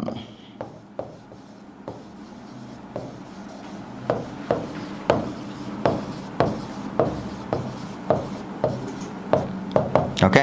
ಹಾಗಾದರೆ ಈ ಧಾತುಗಳಲ್ಲಿ ನಾವು ಗಮನಿಸಬೇಕಾಗಿರುವಂಥದ್ದು ಏನೇನು? ವೆರಿ ಇಂಪಾರ್ಟೆಂಟ್ ಅದು. ಈಗ ನಾವು ಅದನ್ನು ಚರ್ಚೆಗೆ ತರ್ತಾ ಹೋಗೋಣ. ಏನೇನಿದೆ ಅಂಥೇಳಿ ಗಮನಿಸ್ತಾ ಬರೋಣ. ಹೀಲಿಯಂ ಅಂತೇಳಿ ಬಂದಾಗ ಏನೇನು? ಹೀಲಿಯಂ ಎರಡನೇ ಹಗುರ ಧಾತು, ಹೌದು ತಾನೇ? ಎರಡನೇ ಹಗುರ ಧಾತುದು. ಹಾಗಾಗಿ ಪ್ಯಾರಾಚೂಟ್ ಬಲೂನಲ್ಲಿ ಬಳಕೆ ಮಾಡ್ತೀವಿ. ನಂತರ ಸಾರಜನಕ ಇದೆಲ್ಲ ಈ ಸಾರಜನಕದ ಬದಲಾಗಿ ಕೃತಕ ಆಮ್ಲಜನಕಗಳಲ್ಲಿ ಹೀಲಿಯಂನ ಬಳಕೆ ಮಾಡೋ ಉದ್ದೇಶ ಏನು ಅಂದರೆ ಇತರೆ ಧಾತುಗಳೊಂದಿಗೆ ವರ್ತಿಸುವುದಿಲ್ಲ. ಓಕೆ, ಹಾಗಾಗಿ ಕಂಪ್ಲೀಟ್ಲಿ ಸ್ಯಾಟಿಸ್ಫೈಡ್ ಎಲಿಮೆಂಟ್ ಆಗಿರುತ್ತೆ. ಇದಾದ ನಂತರ ನಾವು ನೋಟಿಸ್ ಮಾಡ್ತೇವೆ ಎಲ್ಲೆಲ್ಲಿ ಕೃತಕ ಆಮ್ಲಜನಕಗಳಲ್ಲಿ ಎಲ್ಲೆಲ್ಲಿ ಬಳಕೆ ಮಾಡ್ತೀವಿ. ಕೃತಕ ಅಂದರೆ ರೋಗಿಗಳ ಉಸಿರಾಟಕ್ಕಾಗಿ, ಹೌದಾ, ಗಗನಯಾತ್ರಿಗಳು, ನಂತರ ಪರ್ವತಾರೋಹಿಗಳು, ಜಲ ಸಂಶೋಧಕರು, ಹೌದಾ, ಈ ಜಲ ಸಂಶೋಧಕರು. ಇದಾದ ನಂತರ ನಾವು ಗಮನಿಸಬೇಕಾಗಿರುವಂಥದ್ದು, ಸೊ ಜಲ ಸಂಶೋಧನೆ ಆದ ನಂತರ ಪರ್ವತಾರೋಹಿ ಹೇಳಿದ್ವಲ್ಲ, ಗಣಿಗಾರಿಕೆ ಆಳದಲ್ಲಿ ಏನು ಮಾಡ್ತಾರೆ, ಉಸಿರಾಟಕ್ಕಾಗಿ ಬಳಕೆ ಮಾಡ್ತಾರೆ. ಸೊ ಹೀಗೆ ನಾವು ಗಮನಿಸ್ತಕ್ಕಂಥದ್ದು. ಹೀಲಿಯಂ ಅಂತೇಳಿ ಬಂದಾಗ 4.2 ಕೆಲ್ವಿನ್ ತಾಪದಲ್ಲಿ ಅವುಗಳನ್ನು ಲೋಹಿತ ವಸ್ತುಗಳನ್ನು ನಿರ್ವಾತ ಪ್ರದೇಶದಲ್ಲಿ ಉರಿಸ್ಬಿಟ್ವಿ ಅಂದರೆ ಅಲ್ಯೂಮಿನಿಯಂ, ಮೆಗ್ನೀಷಿಯಂ ಅಂತಹ ಧಾತುಗಳನ್ನು ಬೆಸುಗೆ ಹಾಕಬಹುದು ಸುಲಭವಾಗಿ. ನಂತರ ಇಂಗಾಲವನ್ನು ಇದನ್ನು ಮಾಡಿದ್ವಿ ಅಂದರೆ ಉರಿಸಿದ್ವಿ ಅಂದರೆ ಪೊಲರಿನ್ಗಳು ಸಿಗುತ್ತೆ ನಮಗೆ. ಪೊಲರಿನ್ 60, ಪೊಲರಿನ್ 70 ಮುಂದೆ ಬರ್ತದೆ. ಇಂಗಾಲದ ಬಹುರೂಪಗಳಲ್ಲಿ ನಾವು ನೋಟಿಸ್ ಮಾಡ್ತೀವಿ. ನಿಯಾನ್ ಮತ್ತು ಆರ್ಗಾನ್ಗಳನ್ನು ನಾವು ಬಲ್ಬ್ಗಳಲ್ಲಿ ಬಳಕೆ ಮಾಡ್ತೀವಿ. ಆರ್ಗಾನ್ 0.91% ಇದೆ ಹೈಯೆಸ್ಟ್ ಸಿಗೋದು, ಉಳಿದಿದ್ದೆಲ್ಲ 0.001 ಸಮಥಿಂಗ್ ಇರುತ್ತೆ. ಓಕೆ, ಕ್ರಿಪ್ಟಾನ್ ಅಂತ ಹೇಳಿ ಬಂದಾಗ ಕಾರ್ಮಿಕರ ಟೊಪ್ಪಿಗೆಗಳಲ್ಲಿ ನೋಟಿಸ್ ಮಾಡ್ತೀವಿ, ಹೌದಾ. ಸೊ ನಸುಗೆಂಪುಗಳನ್ನ ನೋಡ್ತೀವಿ. ಝನಾನ್ ಅಂತೇಳಿ ಬಂದಾಗ ಝನಾನ್ ಅಂತೇಳಿ ಬಂದಾಗ ಇದನ್ನು ಅಪರಿಚಿತ ಅನಿಲ ಅಂತ ಕರಿತೀವಿ. ಈ ಅಪರಿಚಿತ ಅನಿಲವನ್ನು ನೀವು ಗಮನಿಸ್ತೀರಿ. ಯಾಕೆ ಅಂತ ಹೇಳಿದ್ರೆ ಇದು 17ನೇ ಗುಂಪಿನ ಮೂಲ ವಸ್ತುಗಳೊಂದಿಗೆ ವರ್ತಿಸೋದರಿಂದ ಇದನ್ನು ಅಪರಿಚಿತ ಅನಿಲ. Okay, stranger gas. ನೆಕ್ಸ್ಟು ರಡಾನಂದನ ಕ್ಯಾನ್ಸರ್ ಚಿಕಿತ್ಸೆಗಾಗಿ ಬಳಕೆಯಲ್ಲಿ ತರಲಾಗುತ್ತೆ. ಓಕೆ, ನೆಕ್ಸ್ಟ್ ಒಗನಸನ್ ಯಾವತ್ತೂ ಬಳಕೆ ಮಾಡಲ್ಲ, ಕಾರಣ 0.0001 ಆಫ್ ಲೈಫ್ ಇರುತ್ತೆ, ಅದು ಇರೋದೇ ಇಲ್ಲ ನಮಗೆ. ಓಕೆ, ಸೊ ಹೀಗಾಗಿ ನಾವು ಗಮನಿಸ್ತಕ್ಕಂಥದ್ದು ಒಂದೊಂದಾಗಿ. ಓಕೆ, ಮುಂದಿನ ತರಗತಿಯಲ್ಲಿ ಏನು ಮಾಡೋಣ ಅಂತ ಹೇಳಿದ್ರೆ ಆವರ್ತ ಕೋಷ್ಟಕ ಇದನ್ನು ನೋಡಿದ್ವಿ. ಇದರ ನಂತರದ ಲೋಹಿತ ವಸ್ತುಗಳ ಗುಣಲಕ್ಷಣ, ಅಲೋಹ ಮತ್ತು ಲೋಹವ. ಓಕೆ, ಇಂಥ ಗುಣಲಕ್ಷಣಗಳ ಬಗ್ಗೆ ನೋಡೋಣ. ಇನ್ನು ಯಾರ್ಯಾರಿಗೆ ನಮ್ಮ ಟೆಕ್ಸ್ಟ್ ಬುಕ್ ಬೇಕಾಗಿರುತ್ತೆ ದಯಮಾಡಿ ಯು ಕ್ಯಾನ್. ಓಕೆನಾ. ಸೊ ಕೆಮಿಸ್ಟ್ರಿ ಸಾಧ್ಯವಾದಷ್ಟು ಮಟ್ಟಿಗೆ ಎಲ್ಲದನ್ನು ಕವರ್ ಮಾಡ್ತಾ ಏನು ಮಾಡ್ತಾ ಹೋಗಿದ್ದೀನಿ, ಕ್ವಶನ್ ಪೇಪರ್ಸ್ಗಳನ್ನು ನೀಡ್ತಾ ಬಂದಿದ್ದೀನಿ. ಓಕೆ, 100% ನಿಮಗೆ ರೀಚ್ ಆಗುತ್ತೆ ಅಂದ್ಕೊಂಡಿದ್ದೀನಿ.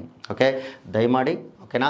ಸೊ ನೀವು ಉಪಯೋಗಿಸಿ ಮತ್ತು ನಿಮ್ಮ ಸ್ನೇಹಿತರಿಗೂ ಇದನ್ನು ಓಕೆ ಸಜೆಸ್ಟ್ ಮಾಡ್ತಾ ಹೋಗಿ. ಅರ್ಥ ಆಯಿತು. So thank you one and all. ನಮಸ್ಕಾರ.